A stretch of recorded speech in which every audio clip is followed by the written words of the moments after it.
മഹാനായ അനസ് റളിയല്ലാഹു അൻഹു റിപ്പോർട്ട് ചെയ്യുന്ന ഒരു ഹദീസുണ്ട്. വളരെ ഗൗരവമുള്ള ഒരു ഹദീസാണ്. യബീതു ഖൗമുൻ മിൻ ഹാദിഹിൽ ഉമ്മ, ഈ സമൂഹത്തിലെ ഒരു വിഭാഗം ആളുകൾ രാപ്പാർക്കും, അവർ രാത്രി കിടന്നുറങ്ങും. അലാ തുആമിൻ വശറാബിൻ, ഭക്ഷണം കഴിച്ച് വെള്ളം കുടിച്ച് സുഹലോലുപരായി അവർ രാത്രി കിടന്നുറങ്ങും.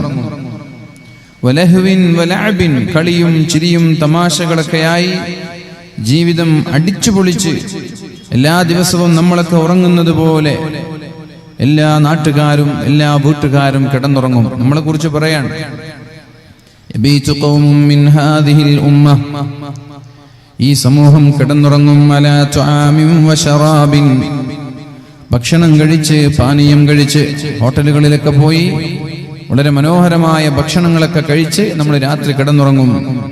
വലഹ്വിൻ വലഅബിൻ, കളിയും ചിരിയും തമാശകളൊക്കെയായി പതിവ് പോലെ നമ്മൾ കിടന്നുറങ്ങും. ഫയസ്ബിഹു ഖദ് മുസിഖു ഖിറദതൻ വഖനാസീർ, അവർ രാവിലെ എണീക്കുമ്പോൾ കുരങ്ങന്മാരും പന്നികളുമായിട്ട് കോലം മറിക്കപ്പെട്ടതായി നിങ്ങൾക്ക് കാണാൻ കഴിയും. ഖദ് മുസിഖു, അവരുടെ കോലം അല്ലാഹു തആല മാറ്റിമറിച്ചിട്ടുണ്ട്. ഖിറദതൻ, കുരങ്ങന്മാരായി, വഖനാസീറ, പന്നികളായി അല്ലാഹു കോലം മറിച്ചതായിട്ട് നിങ്ങൾക്ക് കാണാൻ കഴിയും. വലയുസീബഹും ഖസ്ഫുൻ വഖദ്ഫുൻ, അവർക്ക് അവരുടെ വീടും പറമ്പുമെല്ലാം അല്ലാഹു തആല ജീവനോടെ വിഴുങ്ങുന്ന ഒരു പ്രതിഭാസം നിങ്ങൾക്ക് കാണാൻ കഴിയും. രാവിലെ എണീക്കുമ്പോൾ ആ വീട്ടുകാരെ അല്ലാഹു തആല ജീവനോടെ വിഴുങ്ങിയിട്ടുണ്ടാകും. വീടൊക്കെ ഉണ്ടാകും, അകത്ത് കയറി നോക്കുമ്പോൾ ആരുണ്ടാവില്ല, ആ വീട്ടുകാരെ ജീവനോടെ അല്ലാഹു വിഴുങ്ങിക്കളയും. വഖദ്ഫുൻ, ആകാശലോകങ്ങളിൽ നിന്ന് അല്ലാഹു തആല ചരൽ കല്ലുകൾ കൊണ്ട് ഒരു വീട്ടുകാരെ, ഒരു കുടുംബക്കാരെ, ഒരു നാട്ടുകാരെ അല്ലാഹു നശിപ്പിച്ചിട്ടുണ്ടാകും. ഹത്താ യുസ്ബിഹുന്നാസ്, ഇതൊക്കെ രാത്രിയാണ് നടക്കുന്നത്. രാത്രി സമയമാകുമ്പോഴാണ് ഇതെല്ലാം സംഭവിക്കുന്നത്. രാത്രി കിടന്നുറങ്ങിയതാണ് പതിവ് പോലെ. ഹത്താ യുസ്ബിഹുന്നാസ്, രാവിലെ ജനങ്ങളെല്ലാം എണീറ്റ് പള്ളിയിലേക്ക് വരും. പതിവ് പോലെ പ്രഭാതമാവും. ഫയഖൂലൂന, രാവിലെയാകുമ്പോൾ അവർ പറയും, ഖുസിഫൽ ലൈല ബിബനി ഫുലാൻ, ഇന്നലെ രാത്രി ഇന്നാലിന്ന വീട്ടുകാരെ അല്ലാഹു ജീവനോടെ വിഴുങ്ങിയെന്ന് ആളുകൾ ചർച്ച ചെയ്യും പിറ്റേ ദിവസം രാവിലെ. വഖുസിഫൽ ലൈല ബിദാരി ഫുലാൻ, ഇന്നലെ രാത്രി ഇന്നാലിന്ന വീട്ടുകാരെ അല്ലാഹു ജീവനോടെ വിഴുങ്ങിക്കളഞ്ഞു എന്ന് ആളുകൾ ചർച്ച ചെയ്യും. വലതുർസിലന്ന അലൈഹിം ഹിജാറതൻ മിനസ് സമാ, അല്ലാഹു തആല ആകാശത്തിൽ നിന്ന് കല്ലുകൾ അവരുടെ തലയിലേക്ക് വർഷിച്ചു എന്ന് ആളുകൾ പറയുമത്രേ. അല്ലാഹു തആല മനുഷ്യരുടെ തലയിലേക്ക് കല്ലുകളാണ് ആകാശലോകങ്ങളിൽ നിന്നേക്കുന്നത്. കമാ അർസലത അലാ ഖൗമി ലൂത്തിൻ, എങ്ങനെയാണോ ലൂത്ത് നബി അലൈഹിസ്സലാമിന്റെ സമുദായത്തിലേക്ക് അല്ലാഹു തആല കല്ലുകൾ അയച്ചത്, മഴയ്ക്ക് പകരം കല്ലുകൾ വർഷിച്ചത്. മഴ പ്രതീക്ഷിച്ചിരിക്കുന്ന ഒരു സമൂഹത്തിലേക്ക് മഴയ്ക്ക് പകരം നല്ല കൂർത്ത കല്ലുകളാണ് തലയിലേക്ക് വർഷിച്ചുകൊണ്ടിരിക്കുന്നത്. അതേപോലെ അല്ലാഹു തആല ഒരു നാട്ടിലേക്ക് കല്ലുകൾ മഴയായി വർഷിക്കുമെന്നാണ് റസൂലുള്ളാഹി സ്വല്ലല്ലാഹു അലൈഹി വസല്ലമ തങ്ങൾ പറയുന്നത്. എന്തുകൊണ്ടാണിത്? ലിശുർബിഹിമുൽ ഖംറ, അവർ കള്ള് കുടിക്കുന്നവരാണ്, വളരെ ലാഘവത്തോടെ കള്ള് കുടിച്ചു നടക്കുന്നവരാണ്.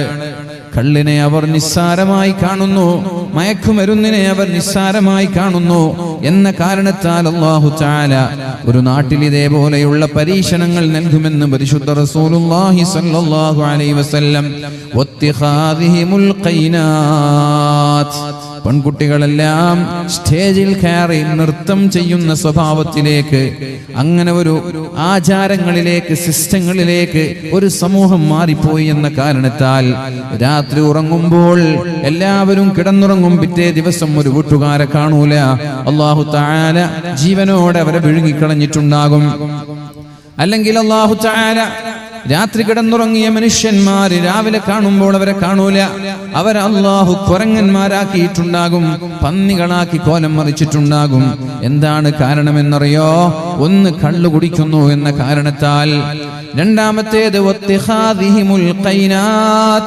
പാട്ടുപാടുന്ന അന്യപുരുഷന്മാരെ വശീകരിക്കുന്ന രീതിയിൽ, അട്രാക്ട് ചെയ്യുന്ന രീതിയിലൊക്കെ പ്രായപൂർത്തിയെത്തിയ പെൺകുട്ടികളെല്ലാം സ്റ്റേജിൽ കയറി നൃത്തം ചെയ്യുന്ന, പാട്ടുപാടുന്ന രീതിയിലേക്ക് നമ്മുടെ സമൂഹം മാറുമ്പോൾ അല്ലാഹു തആല നൽകാൻ പോകുന്ന പരീക്ഷണങ്ങളെ കുറിച്ചാണ് പറയുന്നത്. പലിശ തിന്നുന്നു അവർ മടിയില്ലാതെ. പലിശ തിന്നുന്നു. ഏത് പലിശ? ചില ആളുകൾക്ക് നിർബന്ധിതരായി ഒഴിച്ചുകൂടാൻ പറ്റാത്ത ചില സാഹചര്യങ്ങളുണ്ട്. ബാങ്കുമായിട്ടുള്ള ഇടപാട്, ആ ഇടപാടുകൾ ഒരുപക്ഷെ ചില ആളുകൾക്ക് ബിസിനസ് ആവശ്യങ്ങൾക്ക് വേണ്ടി, മറ്റു പല കാര്യങ്ങൾക്ക് വേണ്ടി നിർബന്ധമായും അക്കൗണ്ടുകൾ തുടങ്ങേണ്ടി വന്നേക്കാം. എന്നാൽ അതുപോലെയുള്ള പലിശകളല്ല, സമ്പത്ത് അട്ടിയായി വിൽക്കുക. വീട്ടിൽ ആളുകൾ ആരെങ്കിലും കടം ചോദിക്കുമ്പോ 1 ലക്ഷം അവർക്ക് നൽകുക, തിരിച്ചു നൽകുമ്പോൾ 1,10,000 തരണമെന്ന നിബന്ധനയോടെ, ഷർത്തോടെ, അങ്ങനെ ഒരു ഡിമാൻഡോടെ ആളുകൾക്ക് കടം കൊടുക്കുക. ആ 1 ലക്ഷം അവർ തിരിച്ചു തന്നില്ലെങ്കിൽ അവരുടെ വീട്ടിൽ പോയി അവരുടെ വണ്ടി അടിച്ചു മാറ്റുക, കൊട്ടേഷൻ ടീമിനെ അയച്ചുകൊണ്ട് അവരുടെ വീട്ടിൽ നിന്ന് അവരുടെ വാഹനങ്ങൾ അടിച്ചു മാറ്റുന്നത്, അതേപോലെ തന്നെ അവരുടെ വീട്ടിൽ പോയി ശല്യം ചെയ്യുന്നത്, അത്തരം കടം വാങ്ങിയ ആളുകളെ പ്രയാസപ്പെടുത്തുന്ന രീതിയിലൊക്കെ നിർബന്ധമായ സാഹചര്യത്തിൽ ചെയ്യുന്നതിലപ്പുറം ഇതൊരു ബിസിനസ്സായി മാറ്റുക, ഇതൊക്കെ ജീവിതത്തിന്റെ ഭാഗമായി മാറ്റുന്ന ഒരു കാലം നമ്മളിലേക്ക് കടന്നു വന്നാൽ കുടുംബ ബന്ധം വിച്ഛേദിക്കപ്പെടുന്ന രീതിയിലേക്ക്, ബന്ധങ്ങൾക്ക് വില കൽപ്പിക്കാത്ത ആളുകളായി മനുഷ്യന്മാർ മാറിയാൽ രാത്രി ഉറങ്ങിയതേ ഓർമ്മയുണ്ടാവുള്ളൂ. പിറ്റേ ദിവസം രാവിലെ എണീക്കുമ്പോൾ ചില വീട്ടുകാരെ കാണാൻ കഴിയില്ല. ചില വീട്ടിൽ നിറയെ മൃഗങ്ങളായിരിക്കും. ചില വീട്ടുകാരെ അല്ലാഹു ആകാശത്ത് നിന്ന് കല്ലുകൾ വർഷിപ്പിച്ചുകൊണ്ട് അല്ലാഹു നശിപ്പിച്ചു കളയുമെന്നാണ്. അതുകൊണ്ട് പ്രിയപ്പെട്ടവരെ, ഇതുപോലെയുള്ള ശിക്ഷകൾ നമ്മുടെ നാടുകളിലേക്ക് വരാതിരിക്കാൻ, ഇതുപോലെയുള്ള അപകടങ്ങൾ വരാതിരിക്കാൻ നമ്മൾ ചെയ്യേണ്ടത്, ഒന്ന്, കള്ളുകുടി പോലെയുള്ള ലഹരി പദാർത്ഥങ്ങളിൽ നിന്ന് പൂർണ്ണമായി വിട്ടുനിൽക്കുക എന്നുള്ളതാണ്. രണ്ടാമത്തേത്, പലിശ ഇടപാടുകളിൽ നിന്ന് വിട്ടുനിൽക്കുക. മൂന്നാമത്തേത്, നമ്മുടെ പെൺമക്കളെ, നമ്മുടെ സഹോദരിമാർ, നമ്മുടെ ഭാര്യമാരൊക്കെ പൊതുവേദികളിൽ കയറി പാട്ടും നൃത്തവും ആട്ടവുമായി ഇങ്ങനെ സദസ്സുകൾ കീഴടക്കുന്നത്, വേദികൾ കീഴടക്കുന്നത് ഒരൽപ്പം നിയന്ത്രണത്തോടെ സൂക്ഷിച്ചു മുന്നേറുക എന്നുള്ളതാണ്. നാലാമത്തേത്, കുടുംബക്കാരെ നല്ലോണം ബന്ധം സ്ഥാപിക്കുക, കുടുംബക്കാരുമായി നല്ലൊരു ബന്ധം സ്ഥാപിക്കുക. അവരോട് പിണങ്ങാൻ പാടില്ല, അവരോട് പാര വെക്കാൻ പാടില്ല, അവരെ പ്രയാസപ്പെടുത്താൻ പാടില്ല.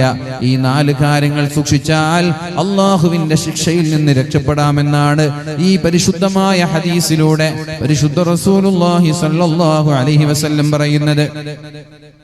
4 കാര്യങ്ങളാണ് ഇവിടെ പറഞ്ഞത്. ഒന്ന്, കള്ളു കുടിക്കുക, ലഹരി ഉപയോഗിക്കുക.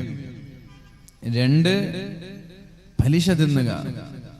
3, വേദികൾ, നൃത്തങ്ങൾക്ക് വേണ്ടി, ഗാനങ്ങൾക്ക് വേണ്ടി പ്രായപൂർത്തിയെത്തിയ പെൺകുട്ടികളൊക്കെ കീഴടക്കുക. 4, കുടുംബ ബന്ധം വിച്ഛേദിക്കുക, കുടുംബക്കാരുമായി യാതൊരു ബന്ധമില്ലാതിരിക്കുക.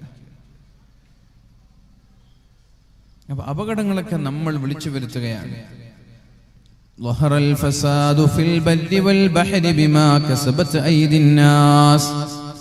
ഇതൊക്കെ അള്ളാഹുവിനൊരു ക്രൂരനായിട്ട് കാണരുത്. അള്ളാഹു വലിയൊരു ക്രൂരനാണ്, അള്ളാഹു ശിക്ഷിക്കുന്നവനാണ് എന്നല്ല നമ്മൾ കാണേണ്ടത്.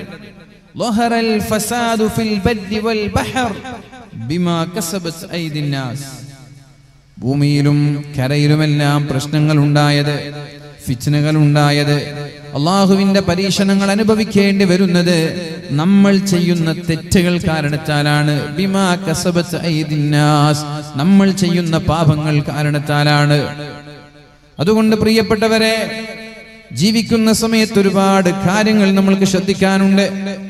പരിശുദ്ധ റസൂലുള്ളാഹി സ്വല്ലല്ലാഹു അലൈഹി വസല്ലമ തങ്ങൾ ഇസ്റാ മിഅ്റാജിന്റെ രാത്രിയിൽ ആകാശാരോഹണം നടത്തിയിട്ടുണ്ട്.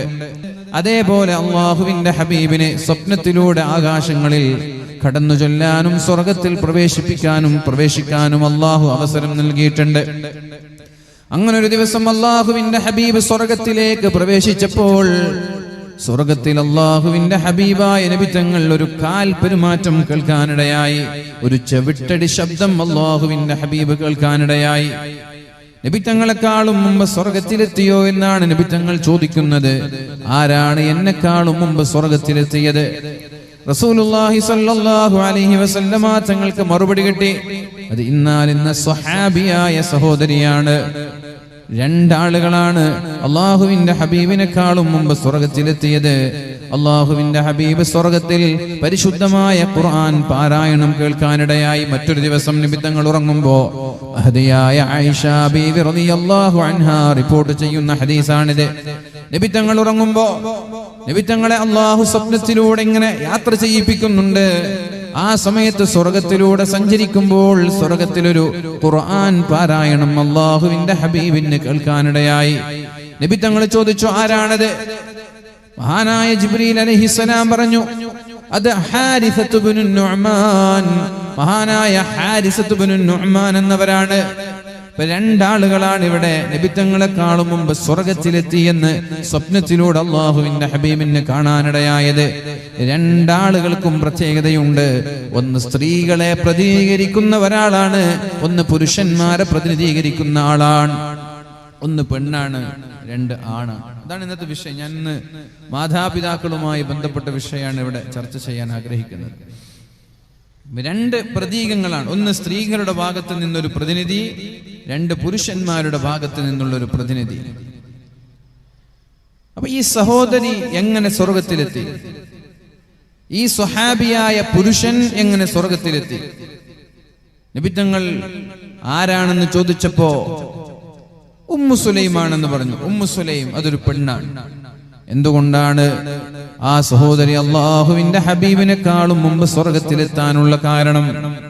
അല്ലാഹുവിന്റെ ഹബീബായ നബി തങ്ങൾ തന്നെ അതിന് കാരണം പറയുന്നുണ്ട്. കാനത്ത് തുർലി സൗജഹാ, കാനത്ത് തുർലി സൗജഹാ.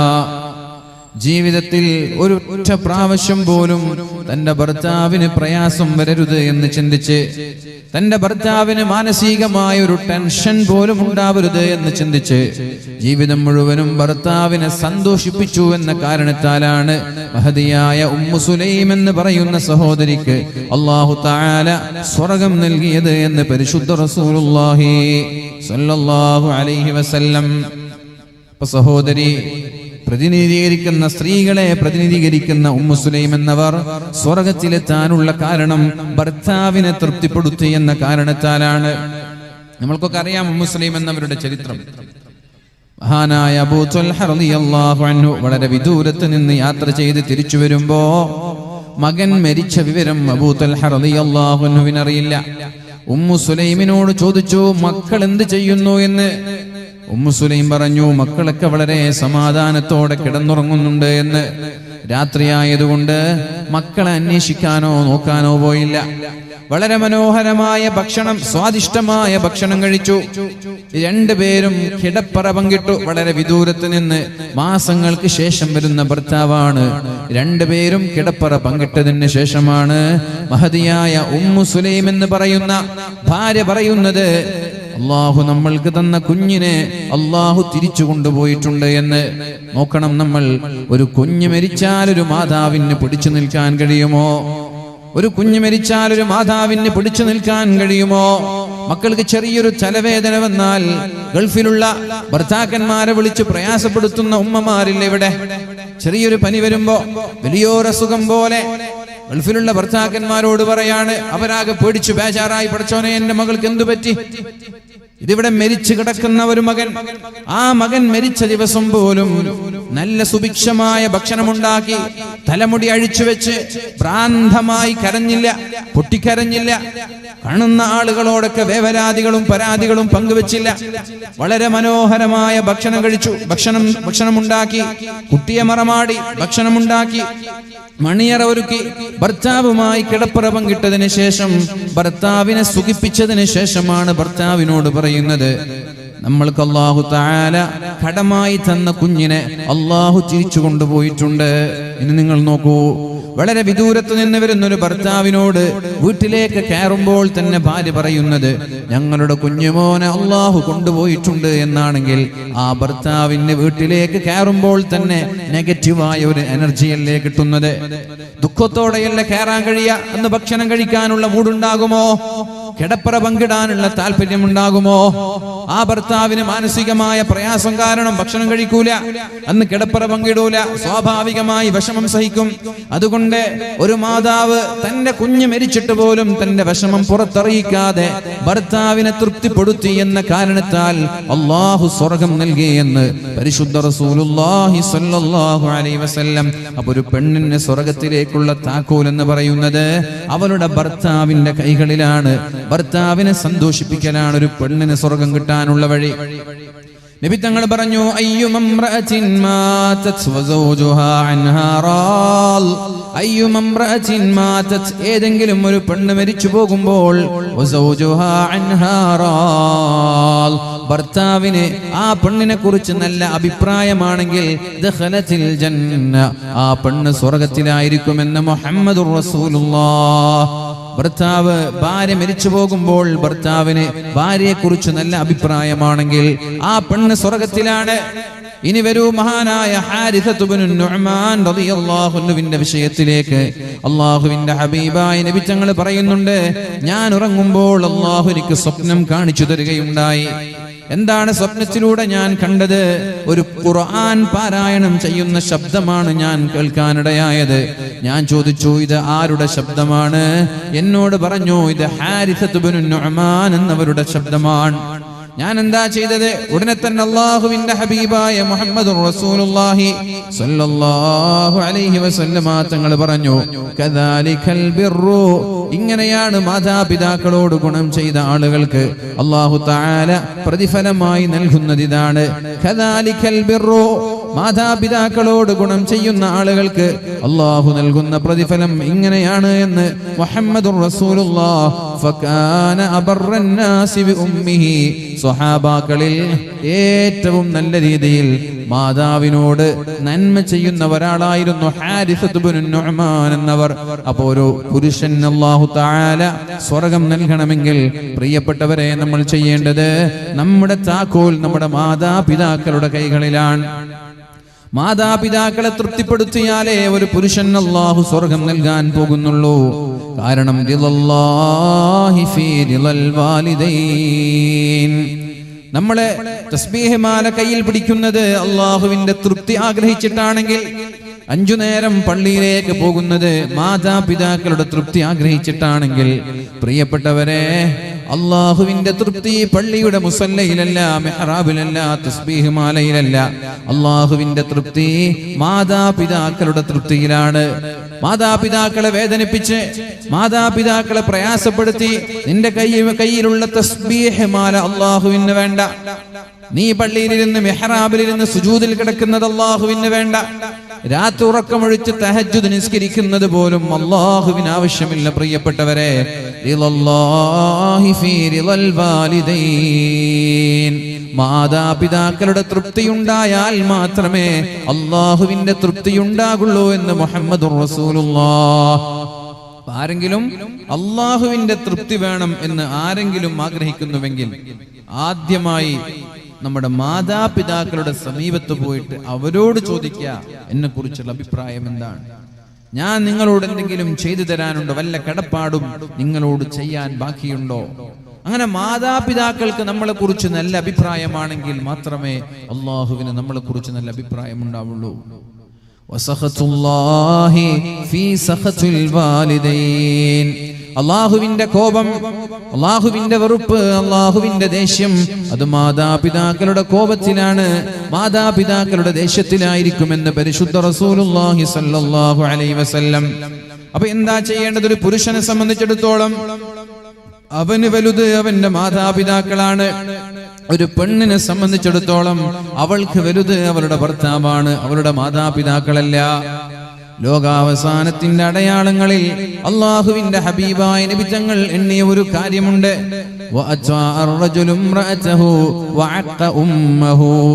ആരാണ് സ്വന്തം ഭാര്യയുടെ തലയണ മന്ത്രം കേൾക്കുന്ന ആളുകൾ? ഭാര്യയെ അനുസരിക്കുന്നു, ഉമ്മയോട് മോശമായി പെരുമാറുന്നവർ, ഉമ്മയെ പ്രയാസപ്പെടുത്തുന്നവർ, ഉമ്മയെ മാനസികമായി പീഡിപ്പിക്കുന്നവർ, ശാരീരികമായി പ്രയാസപ്പെടുത്തുന്നവർ, ഭാര്യയോട് കൂടുതൽ സ്നേഹം കാണിക്കുന്നവർ, ഭാര്യയോട് കൂടുതൽ ബന്ധം കാണിക്കുന്നവർ, ഉമ്മയെ തീരെ ഓർമ്മയില്ല, ഉമ്മയോട് തീരെ ബന്ധമില്ല, കല്യാണം കഴിഞ്ഞതിന് ശേഷം ഉമ്മയെ തിരിഞ്ഞു നോക്കുന്നില്ല. ഇങ്ങനെ ഒരു കാലം നിങ്ങളിലേക്ക് കടന്നു വന്നാൽ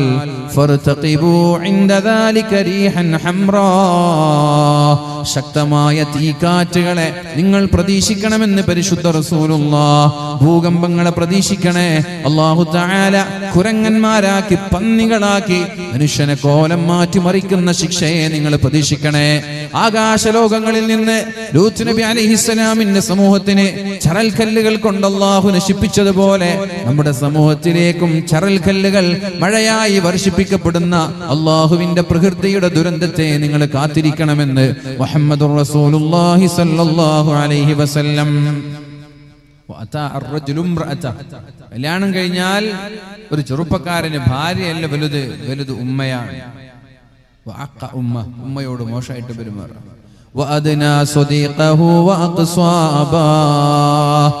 ചങ്ങാതിമാരെ അടുപ്പിക്കുകയും ഉപ്പമാരെ അകറ്റുകയും ചെയ്യുന്നൊരു കാലം നിങ്ങളിലേക്ക് കടന്നു വന്നാൽ,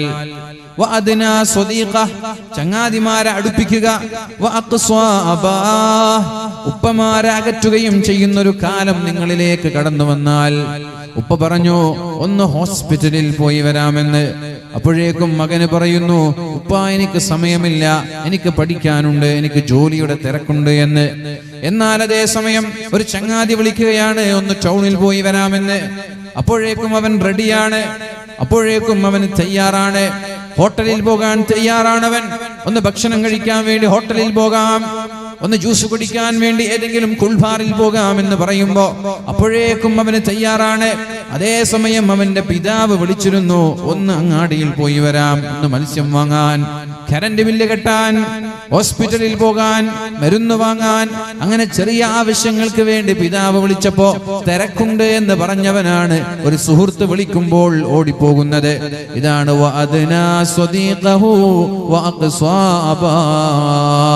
ചങ്ങാതിമാരെ അടുപ്പിക്കുകയും ഉപ്പമാരെ അകറ്റുകയും ചെയ്യുന്നൊരു കാലം നിങ്ങളിലേക്ക് കടന്നു വന്നാൽ, ഉപ്പമാരോട് തീരെ ബന്ധമില്ല, അവരുമായി തീരെ സഹവാസമില്ല, അവരുടെ കൂടെ സമയം ചെലവഴിക്കാറില്ല. പിന്നെയുള്ളത് ചങ്ങാതിമാരാണ്. അവർക്കാണ് നമ്മുടെ ജീവിതം സമയവും എല്ലാം നമ്മൾ ചെലവഴിക്കുന്നത്, നമ്മുടെ സമ്പാദ്യം ചെലവഴിക്കുന്നത്. ഇങ്ങനെ ഒരു കാലം നമ്മളിലേക്ക് കടന്നു വരുമ്പോൾ തീക്കാറ്റുകളെയും ഭൂകമ്പങ്ങളെയും അല്ലാഹു തആല കോലം മറിക്കലിനെയും ജീവനോടെ അല്ലാഹു വിഴുങ്ങിക്കളയുന്ന പ്രകൃതിയുടെ പ്രതിഭാസത്തെയും കാത്തിരിക്കണമെന്ന് പരിശുദ്ധ റസൂലുള്ളാഹി സ്വല്ലല്ലാഹു അലൈഹി വസല്ലം. ഇതിൽ നിന്ന് മനസ്സിലാക്കേണ്ടത്, കല്യാണം കഴിയലോടുകൂടി നമ്മുടെ മാതാവിനെ, നമ്മുടെ പിതാവിനെ നമ്മൾ മാറ്റി നിർത്താൻ പാടില്ല. പുരുഷന്മാരുടെ പ്രത്യേകമായ ശ്രദ്ധയ്ക്കിത്. എന്നാൽ ഒരു പെണ്ണിനെ സംബന്ധിച്ചിടത്തോളം അവരുടെ മാതാവല്ല, അവരുടെ പിതാവല്ല വലുത്, അവൾക്ക് വലുത് അവരുടെ ഭർത്താവാണ്. കല്യാണം കഴിഞ്ഞതിന് ശേഷം അവൾ അവളുടെ വീട്ടുകാരെ കുറിച്ചല്ല അവലാതി പറയേണ്ടത്. ഭർത്താവിനോട് നിങ്ങൾ എന്റെ വീട്ടുകാരെ മെയിൻറ്റ് ചെയ്യുന്നില്ലല്ലോ, നിങ്ങൾ എന്റെ ഉമ്മയെ, എന്റെ ഉപ്പയെ, എന്റെ ആങ്ങളമാരെ, എന്റെ കുടുംബക്കാരെ നിങ്ങൾ തീരെ മെയിൻറ്റ് ചെയ്യുന്നില്ലല്ലോ എന്ന വർത്തമാനമല്ല പറയേണ്ടത്. കല്യാണം കഴിഞ്ഞാൽ പിന്നെ നിനക്ക് വലുത് നിന്റെ ഭർത്താവാണ്, നിന്റെ ഭർത്താവിന്റെ വീട്ടുകാരാണ്. എന്നാൽ നിന്റെ ഉപ്പയെയും ഉമ്മയെയും മാറ്റി നിർത്തണമെന്നല്ല. നിന്റെ വീട്ടുകാരുടെ കാര്യം പറഞ്ഞ് നിന്റെ ഭർത്താവിനെ പ്രയാസപ്പെടുത്താൻ പാടില്ല എന്നതാണ്. കാനത്ത് തുറുദി സൗജഹ, ഭർത്താവിനെ സന്തോഷിപ്പിച്ചു എന്ന കാരണത്താൽ അല്ലാഹു തആല മഹദിയായ ഉമ്മു സുലൈം എന്നവർക്ക് നബിതങ്ങളെക്കാളും മുമ്പ് സ്വർഗ്ഗത്തിലെത്താനുള്ള അവസരം നൽകിയെന്ന് പ്രിയപ്പെട്ടവരെ ഹദീസുകളിൽ കാണാൻ കഴിയും. അതുകൊണ്ട് തന്നെ നമ്മുടെ സ്വർഗവും നമ്മുടെ നരകവും തീരുമാനിക്കുന്നത് നമ്മുടെ മാതാപിതാക്കളാണെന്നുള്ള ബോധം നമ്മൾക്കുണ്ടാവണം. സ്വർഗത്തിലെത്തണോ, മാതാപിതാക്കളുടെ തൃപ്തി നിർബന്ധമാണ്. സ്വർഗത്തിലെത്തണോ, മാതാപിതാക്കളുടെ തൃപ്തി നിർബന്ധമാണ്. അവരുടെ തൃപ്തിയില്ലാതെ, അവരുടെ സമ്മതമില്ലാതെ ഒരിക്കലും ഒരാളും നാളെ സ്വർഗത്തിലെത്താൻ പോകുന്നില്ല. അല്ലാഹു തആല പരിശുദ്ധ ഖുർആനിലൂടെ പറഞ്ഞ ആയത്തുണ്ടല്ലോ, വഖളാ റബ്ബുക അല്ലാ തഅബുദൂ ഇല്ലാ ഇയ്യാഹ്. അള്ളാഹുവിനെ മാത്രമേ നമ്മൾ ആരാധിക്കാൻ പാടുള്ളൂ. ഒന്നാമതായി അള്ളാഹു പറയുന്നത് അള്ളാഹുവിനെ മാത്രമേ ആരാധിക്കാൻ പാടുള്ളൂ. പിന്നെ പറഞ്ഞു വബിൽ വാലിദൈനി ഇഹ്സാനാ, മാതാപിതാക്കളോട് നന്മ ചെയ്യണം. നോക്കൂ നിങ്ങളെ, അള്ളാഹുവിനെ ആരാധിക്കുന്നതിനോട് ചേർത്ത് പറയുകയാണ് മാതാപിതാക്കളോട് നന്മ ചെയ്യുന്നതിനെ കുറിച്ച്. അള്ളാഹുവുമായി ബന്ധപ്പെട്ട ആരാധനകളിൽ നിസ്കാരമല്ല വലുത്, നോമ്പല്ല വലുത്, സകാത്തല്ല വലുത്. അള്ളാഹുമായി ബന്ധപ്പെട്ട വിഷയങ്ങളിൽ ഒന്നാമത്തേത് തൗഹീദാണ്, ഒന്നാമത്തേത് ഏകനായ അള്ളാഹുവിനെ ആരാധിക്കലാണ്, ഒന്നാമത്തേത് ഷഹാദത്താണ്. എന്നാൽ അള്ളാഹുമായി ബന്ധപ്പെടാത്ത വിഷയങ്ങൾ അതിലൊന്നാമത്തേത് മാതാപിതാക്കളെ അനുസരിക്കലാണ്, മാതാപിതാക്കളോട് നന്മ ചെയ്യലാണ് എന്ന് മനസ്സിലാക്കണം. രണ്ട് കാര്യമാണ് ഇവിടെ പറഞ്ഞത്, ശ്രദ്ധിക്കുക. രണ്ട് കാര്യമാണ് ഇവിടെ പറഞ്ഞത്. ഒന്ന് ആരാധന, രണ്ടാമത്തേത് മാനേഴ്സ്. നമ്മൾക്ക് അങ്ങനെയാണല്ലോ, ഇബാദത്തുമുണ്ട്, മാനേഴ്സ് ഉണ്ട്, പെരുമാറ്റം. മാനേഴ്സ് എന്ന് പറഞ്ഞാൽ പെരുമാറ്റം. ഇത് രണ്ടാണ് ഒരു മനുഷ്യന്റെ ജീവിതം. ആരാധന എന്ന് വെച്ചാൽ നോമ്പ്, നിസ്കാരം, ഹജ്ജ്, സക്കാത്ത്, ഇതൊക്കെ ആരാധനകളാണ്. മാനേഴ്സ് എന്ന് പറഞ്ഞാൽ ഇടപാട് മാനേഴ്സിൽ പെട്ടതാണ്. കാണുമ്പോൾ സംസാരിക്കുന്നത്, കുടുംബ ബന്ധം പുലർത്തുന്നത്, മാതാപിതാക്കള്, ഭാര്യ, ഭർത്താവ്, മക്കള്, അധ്യാപകർ, ശിഷ്യന്മാര്, ഇങ്ങനെ മറ്റുള്ള വിഷയങ്ങളൊക്കെ നമ്മൾക്ക് മാനേഴ്സിൽ ഉൾപ്പെടുത്താം. എന്നാൽ ഇബാദത്തുകളിൽ ഏറ്റവും പ്രധാനം അള്ളാഹുവിനെ മാത്രം ആരാധിക്കുക എന്നുള്ളതാണ്. അള്ളാഹുവിനെ ആരാധിക്കാതെ അള്ളാഹുവിന്റെ കൂടെ മറ്റൊരാളെ പങ്കു ചേർത്തിട്ട് നമ്മൾ എത്ര നിസ്കരിച്ചിട്ടും കാര്യമില്ല, എത്ര സ്വതക്ക കൊടുത്തിട്ടും കാര്യമില്ല, എത്ര ഖുർആൻ ഓതിയിട്ടും കാര്യമില്ല, അള്ളാഹുവിന്റെ കൂടെ വേറൊരാളെ പങ്കു ചേർത്തിട്ട്. അപ്പൊ ഒന്നാമത്തേത് അള്ളാഹുവല്ലാതെ ഒരു ഇലാഹില്ല, ലാ ഇലാഹ ഇല്ലല്ലാഹ്. അതാണ്. ഇനി നോക്ക്, നമ്മുടെ മുആമലാത്തുകൾ, നമ്മുടെ ഇടപാടുകൾ, നമ്മുടെ സ്വഭാവം, നമ്മുടെ പെരുമാറ്റം, ഇതുമായി ബന്ധപ്പെട്ടതിൽ ഏറ്റവും പ്രധാനപ്പെട്ട പ്രവർത്തനം മാതാപിതാക്കൾക്ക് നന്മ ചെയ്യുക എന്നുള്ളതാണ്. ഇത് രണ്ടാണ് ഇവിടെ പറഞ്ഞത്. അള്ളാഹുവിന്റെ ആരാധനയോട് ചേർത്ത് വെച്ചിരിക്കുകയാണ്. ശിർക്ക് ചെയ്യാതിരിക്കൽ എത്രത്തോളം അള്ളാഹുമായി ബന്ധപ്പെട്ട് കിടക്കുന്നുണ്ടോ, ശിർക്ക് ചെയ്യൽ എത്രത്തോളം അപകടമാണോ, അതേപോലെ അപകടമാണ് മാതാപിതാക്കളോട് മോശമായി പെരുമാറുന്നത്. ശ്രദ്ധിക്കണേ പ്രിയപ്പെട്ടവരെ, ശ്രദ്ധിക്കണേ. ശിർക്ക് ചെയ്യൽ, അള്ളാഹുവിന്റെ കൂടെ മറ്റൊരാളെ പങ്കുചേർക്കൽ എത്രത്തോളം അപകടമാണോ അതിനേക്കാളും അപകടമാണ് മാതാപിതാക്കളോട് മോശമായി പെരുമാറുന്നത്. അള്ളാഹു ഒരു പക്ഷേ ശിർക്ക് ചെയ്ത ആളുകൾക്ക് അള്ളാഹു മാപ്പ് നൽകിയേക്കാം. അള്ളാഹുവിന്റെ കൂടെ മറ്റൊരാളെ പങ്കുചേർത്ത ആളുകൾ, അള്ളാഹുവിന്റെ കൂടെ വേറൊരു ഇലാഹുണ്ട് എന്ന് വിശ്വസിച്ച ആളുകൾ, അവർക്കൊരു പക്ഷേ അള്ളാഹു പുറത്തു കൊടുത്തേക്കാം. ഒരു പക്ഷേ എന്നല്ല, അയാൾ തൗബ ചെയ്ത് മടങ്ങിയാൽ അള്ളാഹു അയാൾക്ക് പുറത്തു കൊടുക്കും. എന്നാൽ മാതാപിതാക്കളോട് മോശമായി പെരുമാറിയ ആളുകൾക്ക് ഖിയാമത്ത് നാൾ വരെ ദുആ ചെയ്താലും അള്ളാഹു പുറത്തു കൊടുക്കാൻ പോകുന്നില്ല. ഏതുവരെ? മാതാപിതാക്കൾ അവരെ കുറിച്ച് നല്ലത് പറഞ്ഞാലല്ലാതെ, മാതാപിതാക്കൾ അവർക്ക് മാപ്പ് നൽകിയാലല്ലാതെ, മാതാപിതാക്കൾ അവർക്ക് പുറത്തു കൊടുത്താലല്ലാതെ അള്ളാഹു ഒരിക്കലും അവന് പുറത്തു കൊടുക്കാൻ പോകുന്നില്ല. ഉമർ റളിയല്ലാഹു അൻഹു ശിർക്ക് ചെയ്ത ആളല്ലേ, വഹ്ശി ശിർക്ക് ചെയ്ത ആളല്ലേ. അബൂബക്കർ സിദ്ദീഖ് തങ്ങളും അലി തങ്ങളും അള്ളാഹുവിന്റെ ഹബീബുമല്ലാത്ത 1,00,000 ചില്ലാനം സ്വഹാബാക്കളിൽ 1,00,000 സ്വഹാബാക്കൾ മുമ്പ് ശിർക്ക് ചെയ്തവരാണ്. അവർക്കൊക്കെ അള്ളാഹു പുറത്തു കൊടുത്തില്ലേ? അവർക്കൊക്കെ അള്ളാഹു മാപ്പ് നൽകിയില്ലേ? ഇനി അവർ ഇസ്ലാം കടന്നു വരുന്നതിന് മുമ്പാണ് ശിർക്ക് ചെയ്തത്, ശരി തന്നെ. എന്നാൽ മുസ്ലിമായതിനു ശേഷം ശിർക്ക് ചെയ്ത സ്വഹാബാക്കളുണ്ട്. മുസ്ലിമായതിന്റെ ശേഷം ഇസ്ലാമിൽ നിന്ന് മുർത്തദായി പോയ സ്വഹാബാക്കളുണ്ട്. അള്ളാഹുവിന്റെ ഹബീബിന് വഹി എഴുതിയിരുന്ന ഒരു സ്വഹാബി അള്ളാഹുവിന്റെ ഹബീബിൽ നിന്ന് തോന്നിവാസം പറഞ്ഞ് റസൂലുള്ളാഹി തങ്ങളിൽ നിന്ന് പിരിഞ്ഞു പോയിട്ടുണ്ട്. അല്ലാഹു തആല ഖുർആനിൽ ഒരു ആയത്ത് ഇറക്കിയപ്പോ ഫതബാറകല്ലാഹു അഹ്സനുൽ ഖാലിഖീൻ, മനുഷ്യന്റെ സൃഷ്ടിപ്പിനെ കുറിച്ച് അല്ലാഹു പറയുന്ന ഒരു ആയത്തുണ്ട് സൂറത്തുൽ മുഅ്മിനൂനിൽ.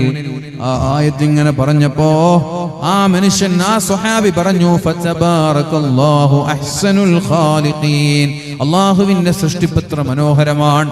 നോക്കൂ നിങ്ങൾ, അള്ളാഹു ഇന്ദ്രിയത്തുള്ളിയിൽ നിന്ന് ഒരു രക്തകഷ്ണമാക്കി, രക്തക്കട്ടയിൽ നിന്ന് ഒരു മാംസകഷ്ണമാക്കി, മാംസകഷ്ണത്തെ പിന്നെ ആ മാംസകഷ്ണത്തിന് അള്ളാഹു എല്ലുകൾക്ക് അള്ളാഹു മാംസങ്ങൾ കൊണ്ട് ആവരണം ചെയ്തു. അങ്ങനെ അള്ളാഹു മനുഷ്യന്റെ ഭ്രൂണത്തിലുള്ള പ്രവർത്തനത്തെ ഓരോന്നിങ്ങനെ വർണ്ണിച്ചുകൊണ്ട് ഇങ്ങനെ ആയത്തിറക്കിയപ്പോ സ്വാഭാവികമായിട്ട് ആരും പറയും അള്ളാഹുവിന്റെ സൃഷ്ടിപ്പ് ഭയങ്കര സംഭവം തന്നെ. ഇത് അറബിയിൽ ഇങ്ങനെ അള്ളാഹു ഇറക്കി കൊടുക്കാൻ. അള്ളാഹു തആല ഇന്ദ്രിയത്തുള്ളിയെ രക്തക്കട്ടയാക്കി മാറ്റിയെന്ന്. രക്തക്കട്ടയെ അള്ളാഹു മുൽഗ ചവച്ചരച്ച മാംസം പോലെയാക്കി.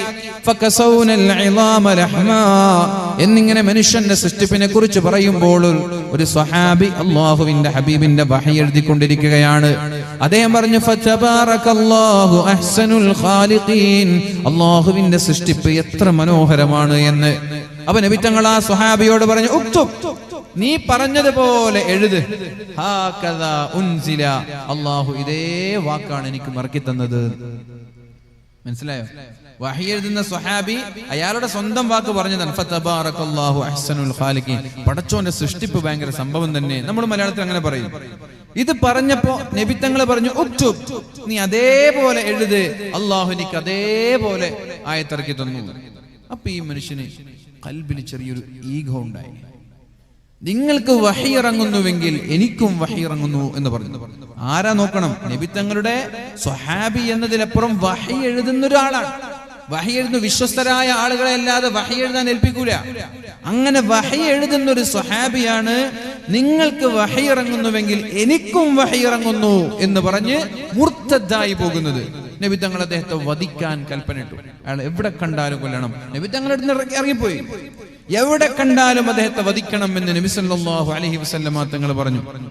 പക്ഷേ സ്വഹാബാക്കൾക്ക് വധിക്കാൻ കിട്ടിയില്ല. ഫത്ഹ് മക്ക, നബി തങ്ങൾ മക്ക കീഴടക്കി. ആളുകളൊക്കെ ഇങ്ങനെ ഒരുമിച്ച് കൂടിയ ഒരു സദസ്സിൽ മുഖം മൂടിയിട്ടിട്ട് ഒരാള് നബി തങ്ങളുടെ മുമ്പിലേക്ക് വന്നു. ഉസ്മാൻ റളിയല്ലാഹു അൻഹു അദ്ദേഹത്തിന്റെ കൂടെയുണ്ട്. എന്നിട്ട് ചോദിച്ചു, നബിയെ, ഇന്നാലിന്ന ഒരാൾക്ക് നിങ്ങൾ മാപ്പ് നൽകുമോ? ഇന്നാലിന്ന ഒരാൾക്ക് നിങ്ങൾ മാപ്പ് നൽകുമോ എന്ന് ചോദിച്ചു. നബി തങ്ങൾ ഒന്നും മിണ്ടിയില്ല. 10,000-കണക്കിന് സ്വഹാബാക്കൾ ഇങ്ങനെ നബി തങ്ങളെ നോക്കി നിൽക്കാൻ. നബി തങ്ങൾ സെന്ററിലുണ്ട്. ഇദ്ദേഹം വന്നിട്ട് രണ്ടാമതും ചോദിച്ചു, ഇന്നാലിന്ന വ്യക്തിക്ക് നബിയെ നിങ്ങൾ മാപ്പ് കൊടുക്കുമോ? നബി തങ്ങൾ ഒന്നും മിണ്ടിയില്ല. മൂന്നാമതും ചോദിച്ചു, യാ റസൂലല്ലാഹ്, ഇന്നാലിന്ന ഒരാൾക്ക് നിങ്ങൾ മാപ്പ് നൽകുമോ നബിയെ? അപ്പോഴാണ് നബി തങ്ങൾ മാപ്പ് കൊടുക്കും എന്ന് തലയാട്ടുന്നുണ്ട്. തലയാട്ടിയിട്ട് നബി തങ്ങൾ സ്വഹാബാക്കളോട് ചോദിച്ചൊരു ചോദ്യമുണ്ട്. എന്നോട് 3 തവണ ചോദിച്ചപ്പോ ഞാൻ തലയാട്ടാതിരുന്നത് നിങ്ങളിൽ ആരെങ്കിലും ചാടി വന്ന് ഇയാളുടെ തലവെട്ടട്ടെ എന്ന് ആഗ്രഹിച്ചിട്ടാണ്. നോക്കണം, എവിടെ കണ്ടാലും വധിക്കണമെന്ന് പറഞ്ഞ ആളാണ്. ഖുർആനിനെ നിഷേധിച്ച ആളാണ്. ഞാൻ 3 തവണ മാപ്പ് ചോദിച്ചപ്പോഴും മാപ്പ് കൊടുക്കാതെ മിണ്ടാതിരുന്നത് നിങ്ങളിൽ ആരെങ്കിലും ചാടി എണീറ്റ് ഇദ്ദേഹത്തെ തലവെട്ടട്ടെ എന്ന് ഞാൻ ആഗ്രഹിച്ചിട്ടാണ്. അപ്പോഴാണ് മഹാന്മാരായ സ്വഹാബാക്കൾ ചോദിച്ചത്, യാ റസൂലല്ലാഹ്, അങ്ങനെ നിങ്ങൾ ആഗ്രഹിച്ചിരുന്നുവെങ്കിൽ കണ്ണുകൊണ്ട് ആംഗ്യം കാണിക്കാമായിരുന്നില്ലേ? കണ്ണിങ്ങനെ ഒന്ന് പാസ്സാക്കിയിരുന്നെങ്കിൽ അപ്പൊ ഞങ്ങൾ ചാടി വീഴൂലേ? അപ്പോഴാണ് അല്ലാഹുവിന്റെ ഹബീബായ നബി തങ്ങൾ പറയുന്നത്, വമാ കാന ലിറസൂലിൻ അൻ യകൂന ലഹു ഖായിനത്തുൽ അയുൻ, ഒരു പ്രവാചകന്മാരും കണ്ണുകൊണ്ട് ആംഗ്യം കാണിക്കാൻ പാടില്ല, കണ്ണിലൂടെ ചതിപ്രയോഗം കാണിക്കാൻ പാടില്ല. അത് വഞ്ചനയാണത്. 2-3 ആളുകൾ ഉണ്ടാകുമ്പോ കണ്ണുകൊണ്ട് സംസാരിക്കുന്നത്, നമ്മൾ 2-3 ആളുകൾ സംസാരിക്കുമ്പോ ഒരാൾ അങ്ങോട്ടും ഇങ്ങോട്ടും കണ്ണിൽ ഇങ്ങനെ പാസ്സാക്കുക, അത് തെറ്റാണ്, വഞ്ചനയാണ്, അത് ചതിയാണ്, പാടില്ല. വമാ കാന ലിറസൂലിൻ അൻ യകൂന ലഹു ഖായിനത്തുൽ അയുൻ, ഒരു പ്രവാചകന്മാരും കണ്ണുകൊണ്ട് ആംഗ്യം കാണിച്ച് കൂടെയുള്ള ആളുകളോട് വഞ്ചന കാണിക്കാൻ പാടില്ല. അങ്ങനെ ആ സ്വഹാബി മുസ്ലിമായി. ആ സ്വഹാബിയെ കുറിച്ച് മോശമായിട്ടൊന്നും ചിന്തിക്കരുത്. ഞാൻ പറ, ഒരു കാലയളവ്, ഒരു നീണ്ട കാലയളവ് ഇസ്ലാമിൽ നിന്ന് പുറത്തുപോയി ജീവിച്ച ആളാണ്. പക്ഷേ അദ്ദേഹം വഫാത്താകുന്നത് എങ്ങനെയെന്നറിയോ? അദ്ദേഹം ദുആ ചെയ്തു, അല്ലാഹുവേ, എന്റെ അവസാനത്തെ പ്രവർത്തനം സുബ്ഹി നിസ്കാരമാക്കണമല്ലോ, എന്റെ അവസാനത്തെ പ്രവർത്തനം സുബ്ഹി നിസ്കാരമാക്കണേ അല്ലാ. അല്ലാഹുവിന്റെ ഹബീബിന്റെ കാലം കഴിഞ്ഞു, സിദ്ദീഖ് തങ്ങളുടെ കാലം കഴിഞ്ഞു, ഉമർ തങ്ങളുടെ കാലം കഴിഞ്ഞു, ഉസ്മാൻ തങ്ങളുടെ കാലം കഴിഞ്ഞു, മഹാനായ അലി തങ്ങളുടെ കാലത്താണ് അദ്ദേഹം മരിക്കുന്നത്. എന്താണ് അദ്ദേഹം ദുആ ചെയ്തത്? അല്ലാഹുവേ, എന്റെ അവസാനത്തെ പ്രവർത്തനം സുബ്ഹി നിസ്കാരമാക്കണേ അല്ലാ. അങ്ങനെ ഒരു ദിവസം സുബ്ഹിക്ക് 1 റക്അത്ത് നിസ്കാരം കഴിഞ്ഞു, 2 റക്അത്ത് നിസ്കാരം കഴിഞ്ഞു. അത്തഹിയ്യാത്ത് കഴിഞ്ഞു, ഒന്നാമത്തെ സലാം വീട്ടി, രണ്ടാമത്തെ സലാമിന് മുമ്പ് ആ അത്തഹിയ്യാത്തിൽ വെച്ച് മരിച്ചുപോയ ആളാണ് ഈ സ്വഹാബി. അപ്പൊ ഞാൻ പറയുന്നത്, അള്ളാഹുവിനോട് ശിർക്ക് ചെയ്താൽ വരെ അള്ളാഹു മാപ്പ് നൽകുമെന്നാണ്. തൗബ ചെയ്ത് അള്ളാഹുവിലേക്ക് മടങ്ങാൻ തയ്യാറായാൽ. എന്നാൽ മാതാപിതാക്കളോട് മോശമായി പെരുമാറുന്ന ഒരാൾക്ക് അള്ളാഹു മാപ്പ് നൽകുമെന്ന് വിചാരിക്കരുത്. ഏതുവരെ? മാതാവിന്റെ പൊരുത്തമില്ലാതെ, പിതാവിന്റെ പൊരുത്തമില്ലാതെ ഒരിക്കലും അള്ളാഹു നമ്മൾക്ക് മാപ്പ് നൽകാൻ തയ്യാറല്ല. അതുകൊണ്ട് പ്രിയപ്പെട്ട സഹോദരിമാരെ, ചെറുപ്പക്കാരികളെ, ഒരാളുടെയും കണ്ണീര് കുടിക്കരുത്. നമ്മുടെ മാതാപിതാക്കളുടെ കണ്ണീര് കുടിക്കരുത്. നമ്മൾ കാരണത്താൽ നമ്മുടെ മാതാവിന്റെ പിതാവിന്റെ ഒരു തുള്ളി കണ്ണുനീര് ഭൂമിയിലേക്ക് ഇറ്റ് വീണാൽ ആ കണ്ണുനീർ തുള്ളി മതി ഈ ലോകം മുഴുവനും കത്തിച്ചാമ്പലാവാനുള്ള ശാപം നമ്മൾ അനുഭവിക്കാൻ. മാതാപിതാക്കൾക്ക് വിഷമമുള്ള കാര്യം ചെയ്ത് അവര് പറയുന്നത് കേൾക്കാതെ, അവര് പറയുന്നത് അനുസരിക്കാതെ, അവരോട് ധിക്കാര മനോഭാവത്തോടെ പെരുമാറുന്ന ചെറുപ്പക്കാരെ, അവരോടൊരു കണ്ണുനീർ തുള്ളി മതി നമ്മുടെ ഭാവി ജീവിതം വഴിയിൽ മുടങ്ങാൻ വേണ്ടി, നമ്മുടെ പുരോഗതികൾ തടസ്സമായി നിൽക്കാൻ വേണ്ടി. അവരുടെ പ്രാർത്ഥനകൾ, അവരുടെ സഹായമില്ലാതെ ഒരാൾക്കും മുന്നോട്ട് പോവാൻ കഴിയില്ല. അതുകൊണ്ട് നമ്മുടെ മാതാപിതാക്കളാണ് നമ്മുടെ സ്വർഗവും നമ്മുടെ നരകവും എന്ന് മനസ്സിലാക്കണം. അല്ലാഹു തആല അവരെ ആദരിക്കാനും അവരോട് മാന്യമായി പെരുമാറാനും അല്ലാഹു നമ്മൾക്ക് തൗഫീഖ് നൽകി അനുഗ്രഹിക്കട്ടെ. ഇവിടെ ഖുർആനിൽ എന്താ അല്ലാഹു പറയുന്നത്? വഖളാ റബ്ബുക അല്ലാ തഅബുദൂ ഇല്ലാ ഇയ്യാ. നിങ്ങൾ അല്ലാഹുവിനെ അല്ലാതെ വേറെ ഒരാളെയും ആരാധിക്കാൻ പാടില്ല. അതിനോട് ചേർത്ത് പറയുകയാണ്, അതിനോട് അല്ലാഹു ചേർത്ത് പറയുകയാണ്, വബിൽ വാലിദൈനി ഇഹ്സാനാ. മാതാപിതാക്കളോട് നന്മ ചെയ്യണമെന്നാ പറയുന്നത്. നന്മ, മാതാപിതാക്കളോട് മോശമായിട്ട് പെരുമാറരുത് എന്നല്ല, മോശമായി പെരുമാറരുത് എന്നല്ല. വബിൽ വാലിദൈനി ഇഹ്സാനാ, മാതാപിതാക്കളോട് നിങ്ങൾ നന്മ ചെയ്യണം, അവരെ വിഷമിപ്പിക്കരുത് എന്നല്ല. എന്നിട്ട് അല്ലാഹു പറയുന്നു, ഇമ്മാ യബ്ലുഗന്ന ഇൻദകൽ കിബറ അഹദുഹുമാ ഔ കിലാഹുമാ. നിങ്ങളിൽ ആർക്കെങ്കിലും ഒരാൾക്ക് 60 വയസ്സിന്റെ മുകളിലുള്ള ഉമ്മയെയോ ഉപ്പയെയോ ലഭിക്കുകയാണെങ്കിൽ, വയസ്സെന്ന് പറഞ്ഞാൽ എപ്പോഴാ തുടങ്ങാം? ഒരാളെ വയസ്സൻ എന്നെപ്പോഴാ വിളിക്കുക? താടിമുടി നിരച്ചത് കൊണ്ട് വയസ്സെന്ന് വിളിക്കാൻ പറ്റൂല. അങ്ങനെയൊക്കെ എന്നൊക്കെ വയസ്സെന്ന് വിളിക്കേണ്ട സമയമായി. താടിമുടി ഒന്നും നിരക്കാൻ ബാക്കിയില്ല. താടിമുടി നിരക്കലല്ല വയസ്സന്റെ അടയാളം. വയസ്സൻ എന്ന് പറയുന്നത് 60 വയസ്സ് കഴിഞ്ഞ ആളുകളെയാണ്. 60 കഴിഞ്ഞ പിന്നെ വയസ്സനാണ്. അയാളുടെ താടിമുടി കറുത്തിട്ടാണെങ്കിലും അയാൾ വയസ്സൻ തന്നെയാണ്, അല്ലെ? അയാളുടെ താടിമുടി കറുത്താലും അയാൾ വയസ്സൻ തന്നെയാണ്. ഇനി ആർട്ടിഫിഷ്യലി കറുത്താലും നാച്ചുറലി കറുത്താലും അത് വയസ്സൻ തന്നെയാണ്. 60 കഴിഞ്ഞ പിന്നെ വയസ്സനായി എന്നുള്ളൊരു ബോധം നമ്മൾക്ക് ഉണ്ടാവണം. നമ്മളിങ്ങനെ കണ്ണാടൊക്കെ നോക്കും, മാഷാ അല്ലാ, അല്ല മമ്മൂട്ടിനെ പോലെ ഉണ്ടല്ലോ നമുക്ക് തോന്നും. എന്നാലും 60 കഴിഞ്ഞാൽ ഞാൻ വയസ്സനാണ് എന്ന് നമ്മൾ മനസ്സിലാക്കിക്കൊള്ളണം. ഇനി മമ്മൂട്ടി ആണെങ്കിലും 60 കഴിഞ്ഞാൽ മൂപ്പരും വയസ്സൻ തന്നെ. കാണുമ്പോ എത്ര മുഞ്ചുണ്ടെങ്കിലും വയസ്സൻ തന്നെ. അപ്പൊ ഇവിടെ ഇമ്മാ യബ്ലുഗന്ന ഇൻദകൽ കിബറ അഹദുഹുമാ ഔ കിലാഹുമാ. 60 വയസ്സ് കഴിഞ്ഞ ഉമ്മയെയോ 60 വയസ്സ് കഴിഞ്ഞ ഉപ്പയെയോ നിങ്ങൾക്ക് ആർക്കെങ്കിലും കിട്ടിയാൽ, ഫലാ തഖുൽ ലഹുമാ ഉഫ്. അവരോട് നിങ്ങൾ ഛേ എന്ന പദം പറയരുത്. അവരുടെ മുഖം നോക്കി ഛേ എന്ന് പറയരുത് എന്നല്ല ഈ ആയത്തിന്റെ അർത്ഥം. ഉമ്മയും ഉപ്പയും ഉണ്ടാകുമ്പോ ഛേ അങ്ങനെ പറയരുതെന്നല്ല. അവരൊരു കാര്യം പറഞ്ഞാൽ മുഖം തിരിച്ച് കളയാൻ പാടില്ല. ഉമ്മ പറഞ്ഞു മകളോട് TV ഓഫ് ആക്കിയിട്ട് വാടി എന്ന് പറഞ്ഞു. എടി TV ഓഫ് ആക്കിയിട്ട് വേഗം വാ എന്ന് പറയുമ്പോ മുഖം ചോദിച്ചു, ഒരു പണ്ടരം പിടിച്ചു. ഉമ്മനെ മുമ്പിൽ നല്ലൊരു പണ്ടരം പിടിച്ചു, TV നോക്കാനും വിടൂല. അതാണ് ചേ എന്ന് പറയുന്നത്. ഉമ്മാനെ മുഖം നോക്കിയിട്ട് ചേന്ന് പറയണമെന്നില്ല. നിങ്ങൾ റൂമിൽ ഇരുന്നിട്ട് ചേന്ന് പറഞ്ഞാലും മതി. 24 മണിക്കൂർ മൊബൈൽ തന്നെയല്ലേ. അപ്പൊ ദേഷ്യം വന്നിട്ട് നിങ്ങളൊക്കെ എപ്പോ നോക്കിയാൽ നിങ്ങൾ കലമ്പൽ തന്നെ, നിങ്ങൾക്ക് ഒരു മാന്യായിട്ടൊരു വർത്താനം പറഞ്ഞൂടെ എന്ന് വെച്ച് മൊബൈലൊക്കെ വലിച്ചെറിയും ചില പെണ്ണുങ്ങൾ. കുട്ടികൾ വീടടിച്ചു വാരാൻ വിളിച്ചു, പാചകം ചെയ്യാൻ വിളിച്ചു, എന്തെങ്കിലും വെറുതെ കിടന്നുറങ്ങുമ്പോ എപ്പോ നോക്കിയാലും ഉറക്കന്നല്ലേ. ഇങ്ങെന്താണ് ഉമ്മ എപ്പോഴും ഇങ്ങനെ കുറ്റം പറയുന്നത് എന്ന് പോലും പറയാൻ പാടില്ല. ഈ ചേ എന്താ? ഈ ചേ എന്ന് പറഞ്ഞാല് ഉമ്മാന്റെ മുഖത്ത് നോക്കി ചേ എന്ന് പറഞ്ഞാലേ തെറ്റുള്ളൂ, ബാക്കിയൊക്കെ പറയാനാണോ? അല്ല. ഈ ചേ എന്നത് കൊണ്ട് ഉദ്ദേശം ഒന്ന് മുഖം ചൊളിക്കാൻ പോലും പാടില്ല. അവര് പറഞ്ഞത് നിങ്ങൾക്ക് ഇഷ്ടപ്പെട്ടില്ലെങ്കിലും നിങ്ങളുടെ മനസ്സിൽ അവരോടൊരു വെറുപ്പ് തോന്നാൻ പാടില്ല എന്നാണ് ഇതിന്റെ അർത്ഥം. അല്ലാഹു പറയുന്നുണ്ട്, ഇമ്മാ യബ്ലുഗന്ന ഇൻദകൽ കിബറ അഹദുഹുമാ ഔ കിലാഹുമാ. ഒന്നുകിൽ ഉമ്മയോ ഉപ്പയോ അല്ലെങ്കിൽ രണ്ടുപേരും വാർദ്ധക്യകാലത്ത് പരിപാലിക്കാനും നന്മ ചെയ്യാനും അവരെ ശുശ്രൂഷിക്കാനും നിങ്ങൾക്ക് അവസരം ലഭിച്ചാൽ ഫലാ തഖുൽ ലഹുമാ ഉഫിൻ, അവരോട് നിങ്ങൾക്ക് ഒരു പുച്ഛമായ മനോഭാവം ഉണ്ടാവരുത്. അവരൊരു പക്ഷേ ബെഡിൽ മൂത്രമൊഴിച്ചേക്കാം, അവരൊരു പക്ഷേ നല്ല വസ്ത്രം ധരിക്കാതെ നിങ്ങളുടെ ഗസ്റ്റിന്റെ മുന്നിലേക്ക് കടന്നു വന്നേക്കാം, ഒരുപക്ഷെ നിങ്ങളുടെ വീടൊക്കെ വൃത്തികേടാക്കിയവർ നടന്നേക്കാം. എന്നാലും നിങ്ങളുടെ ഖൽബിൽ അവരോട് ഒരു വെറുപ്പിന്റെ ഒരു അംശം പോലും ഉണ്ടാവാൻ പാടില്ല എന്നാണ് പരിശുദ്ധ ഖുർആനിലൂടെ അല്ലാഹു പറയുന്നത്. വലാ തൻഹറുഹുമാ, അവരോട് നിങ്ങൾ ഒച്ച വെച്ച് സംസാരിക്കരുത്, അവരെ നിങ്ങൾ വെറുപ്പിക്കരുത്, അവർക്ക് മാനസികമായി പ്രയാസം ഉണ്ടാകുന്ന ഒരു കാര്യം പോലും ചെയ്യാൻ പാടില്ല. ശ്രദ്ധിക്കണം പ്രിയപ്പെട്ടവരെ, മഹാനായ അബ്ദുല്ലാഹി ഇബ്നു അബ്ബാസ് റളിയല്ലാഹു അൻഹു പറയുന്നുണ്ട്, ഈ ആയത്തിന്റെ വിശദീകരണത്തിൽ തഫ്സീറിലാ പറയുന്നത്, വബിൽ വാലിദൈനി ഇഹ്സാനാ, മാതാപിതാക്കളോട് നന്മ ചെയ്യണമെന്നുള്ള ആയത്തിന്റെ കീഴിൽ മഹാനായ അബ്ദുല്ലാഹി ഇബ്നു അബ്ബാസ് തങ്ങൾ പറയുന്ന ഒരു സംഭവമുണ്ട്.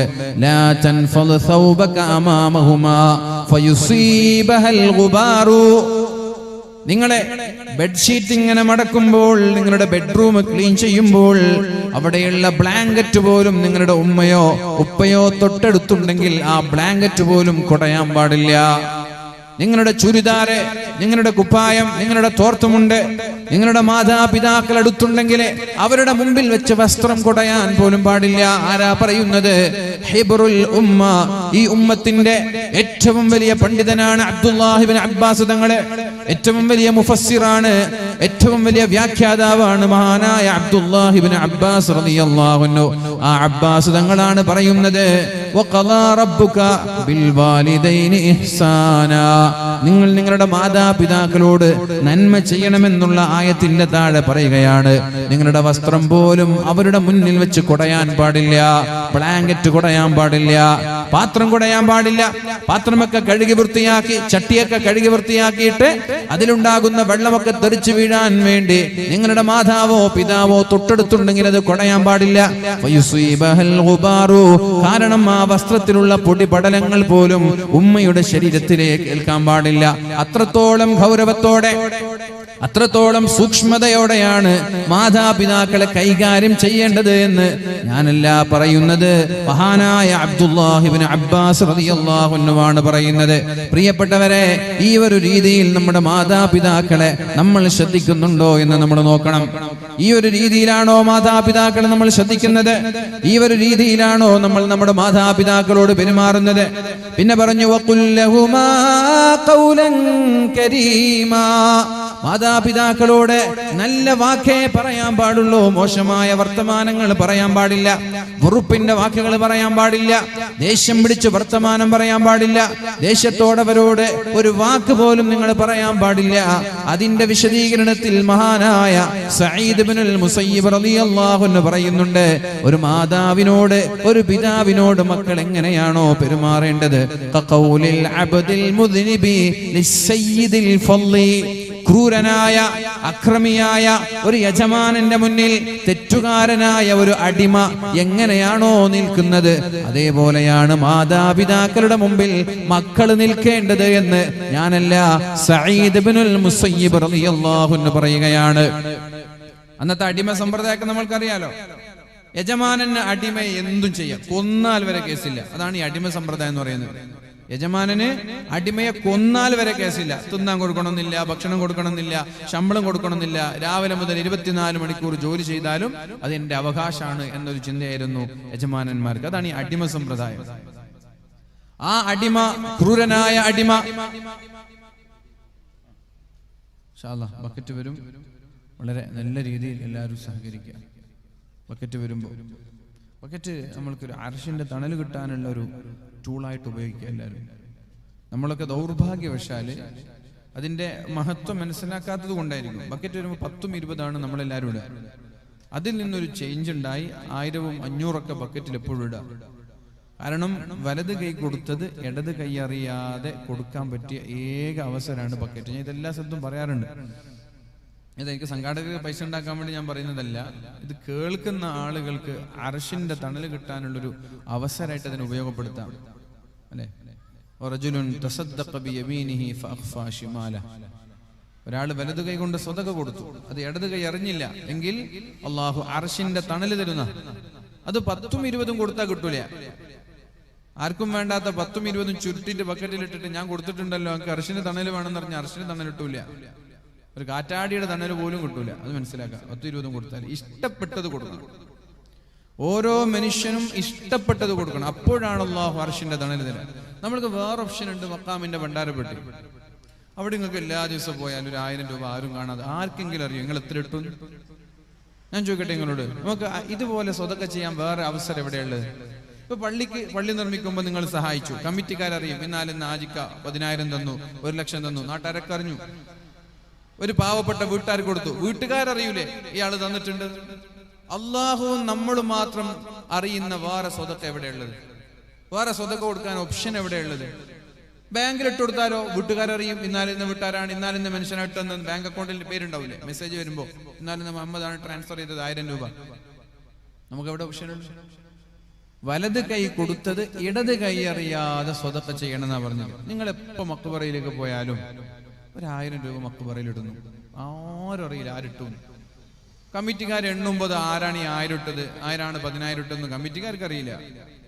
അങ്ങനെ നിങ്ങൾ മരിക്കുന്ന സമയത്ത് ഒരു 100 വട്ടമെങ്കിലും ആ മക്കാമിൽ പോയിട്ട് 1000 രൂപ ഇട്ടിട്ടുണ്ടെന്ന് വിചാരിക്കുക. 1 ലക്ഷം രൂപ ആയോ? 1 ലക്ഷം രൂപ ആയോ? 100 വട്ടം 1000 രൂപ ഇട്ടാല് 1 ലക്ഷം രൂപ ആയില്ലേ?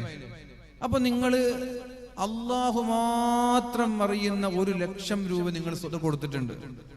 വേറെ ആരും അറിയില്ല. അള്ളാഹു നിങ്ങൾ മാത്രം അറിയുന്ന 1 ലക്ഷം രൂപ സ്വതക്ക നിങ്ങൾ ഭണ്ഡാരപ്പെട്ടിയിൽ ഇട്ടിട്ടുണ്ട്. അത് നല്ലൊരു സ്വതക്കല്ലേ? 1 ലക്ഷം എന്ന് പറയുന്നത് ചില്ലറയാണോ? നല്ല സ്വതക്കയല്ലേ? ഒരു വാല്യബിൾ ആയിട്ടുള്ള എമൗണ്ട് അല്ലേ?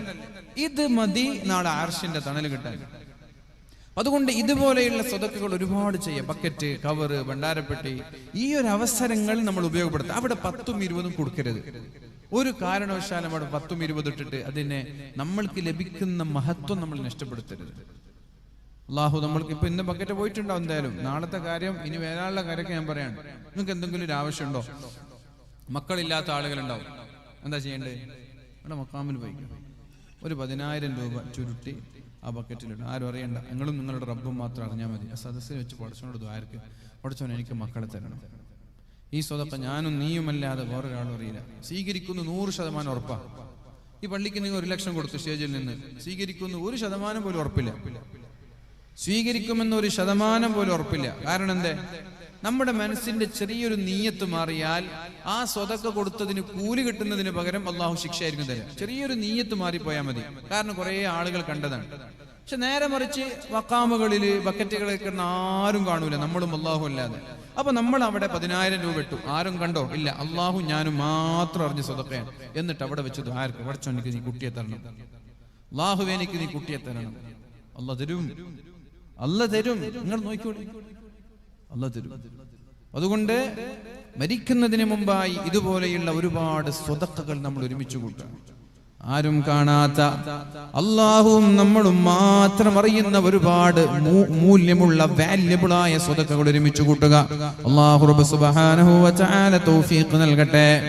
അപ്പൊ വഖുല്ലഹുമാ ഖൗലൻ കരീമാ, നിങ്ങൾ നിങ്ങളുടെ മാതാപിതാക്കളോട് വളരെ മാന്യമായ രീതിയിലാണ് സംസാരിക്കേണ്ടത്.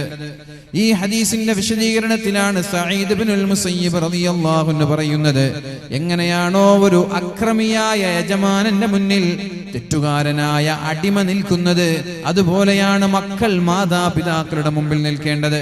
അല്ലെ, ഒരു പോലീസ് സ്റ്റേഷനിൽ പോയാല് അവിടെ നമ്മളിങ്ങനെ മടക്കി കുത്തി നിൽക്കുവോ? പോലീസ് സ്റ്റേഷനിൽ പോലീസ് വിളിച്ചു, എന്തിന്? നിങ്ങൾക്ക് എന്തോ ലൈസൻസ് ഇല്ലാതെ വണ്ടി ഓടിച്ചതിന്റെ പേരിൽ. അല്ലെങ്കിൽ ഏതെങ്കിലും 2 പേര് അടിപിടി കൂടി ഉണ്ടായ കേസിൽ പോലീസ് സ്റ്റേഷനിൽ വിളിച്ചു, നിങ്ങൾ മടക്കി കുത്തിയിട്ട് ഇങ്ങനെ നിൽക്കും. നിങ്ങൾ രക്ഷപ്പെടുത്താൻ 2-3 രാഷ്ട്രീയ നേതാക്കന്മാർ അപ്പുറം ഉണ്ടെങ്കിൽ, നിങ്ങൾ ഒറ്റയ്ക്കാണെങ്കിൽ ഇങ്ങനെ പേടിച്ചിക്കൂലേ? അല്ല സാറേ, ഇല്ല സാർ എന്നൊക്കെ പറഞ്ഞിട്ട് ഭയങ്കര കൈകൂപ്പി പേടിച്ചിക്കൂലേ? എങ്ങനെയാണ് ഒരു തെറ്റുകാരനായ ഒരു മനുഷ്യൻ പോലീസ് സ്റ്റേഷനിൽ പോയാൽ നിൽക്കുക? അതുപോലെ മാതാപിതാക്കളുടെ മുമ്പിൽ മക്കൾ നിൽക്കണമെന്ന്. അതുപോലെ നിൽക്കണമെന്നാണ് മഹാനായ സഈദ് ഇബ്നുൽ മുസയ്യിബ് റളിയല്ലാഹു അൻഹു പറയുന്നത്. വഖ്ഫിദ് ലഹുമാ ജനാഹദ്ദുല്ലി മിനർ റഹ്മ, അവരോട് നിങ്ങൾ കാരുണ്യം കാണിക്കണം, അവർക്ക് നിങ്ങൾ അനുഗ്രഹത്തിന്റെ കാരുണ്യത്തിന്റെ ചിറകുകൾ വിരിച്ചു കൊടുക്കണം. വഖുർ റബ്ബി റഹംഹുമാ കമാ റബ്ബയാനി സ്വഗീറാ, നിരന്തരമായി ദുആ ചെയ്യണം. അല്ലാഹുവേ, എൻ്റെ മാതാപിതാക്കൾക്ക് നീ കാരുണ്യം ചെയ്യണേ അല്ലാഹ്. 5 നേരം നിസ്കരിച്ച് ഈ ഒരു പ്രാർത്ഥന പ്രാർത്ഥിക്കാതെ ആരെങ്കിലും നിസ്കാരം കഴിഞ്ഞ് എണീറ്റ് പോയാൽ അവരുടെ നിസ്കാരം പരിപൂർണമല്ല എന്നാണ് മഹാന്മാരായ പണ്ഡിതന്മാര് പഠിപ്പിക്കുന്നത്. ഒരാളെ നിസ്കരിച്ചു, ഉസ്താദുമാരുടെ മഅ്മൂമായി നിസ്കരിച്ചു, ഉസ്താദ് ദുആ ചെയ്യാൻ മറന്നു. റബ്ബി റഹംഹുമാ കമാ റബ്ബയാനി സ്വഗീറാ, നിങ്ങളും ദുആർക്കാൻ മറന്നു, നിസ്കാരം പരിപൂർണമല്ല എന്നാണ്.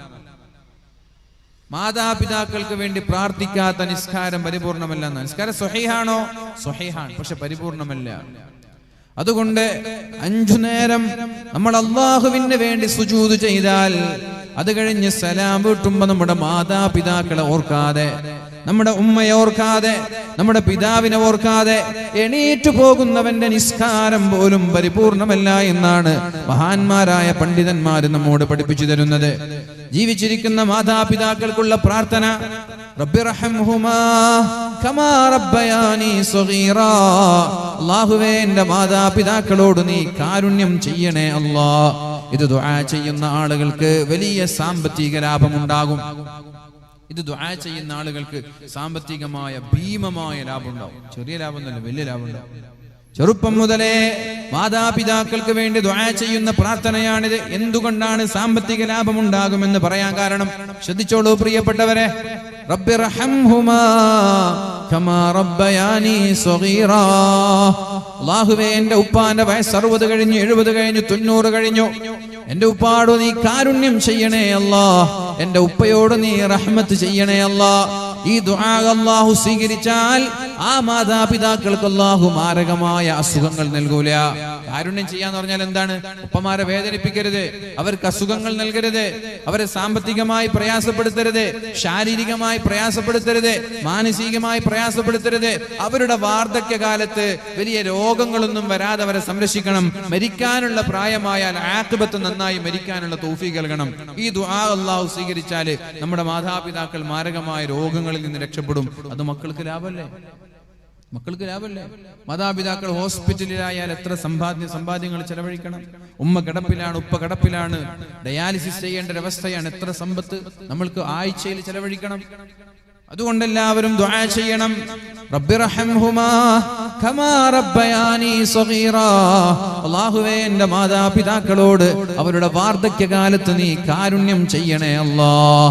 ഇത് ജീവിച്ചിരിക്കുമ്പോ അവർക്ക് ആരോഗ്യം ലഭിക്കാനുള്ള ഏറ്റവും വലിയ ദുആ ആണിത്. അവർക്ക് സന്തോഷം ലഭിക്കാനുള്ള ദുആ ആണിത്. ഇനി അവരെങ്ങാനും മരിച്ചുപോയാലും ഈ പ്രാർത്ഥന നിർത്താൻ പാടില്ല. ഉപ്പയും ഉമ്മയും മരിച്ചുപോയി, പിന്നെ ആർക്കാ ഞാൻ ഈ ദുആ ചെയ്യുന്നത്? നീ ദുആ ചെയ്യണം നിന്റെ മരിച്ചുപോയ മാതാപിതാക്കൾക്ക് വേണ്ടി.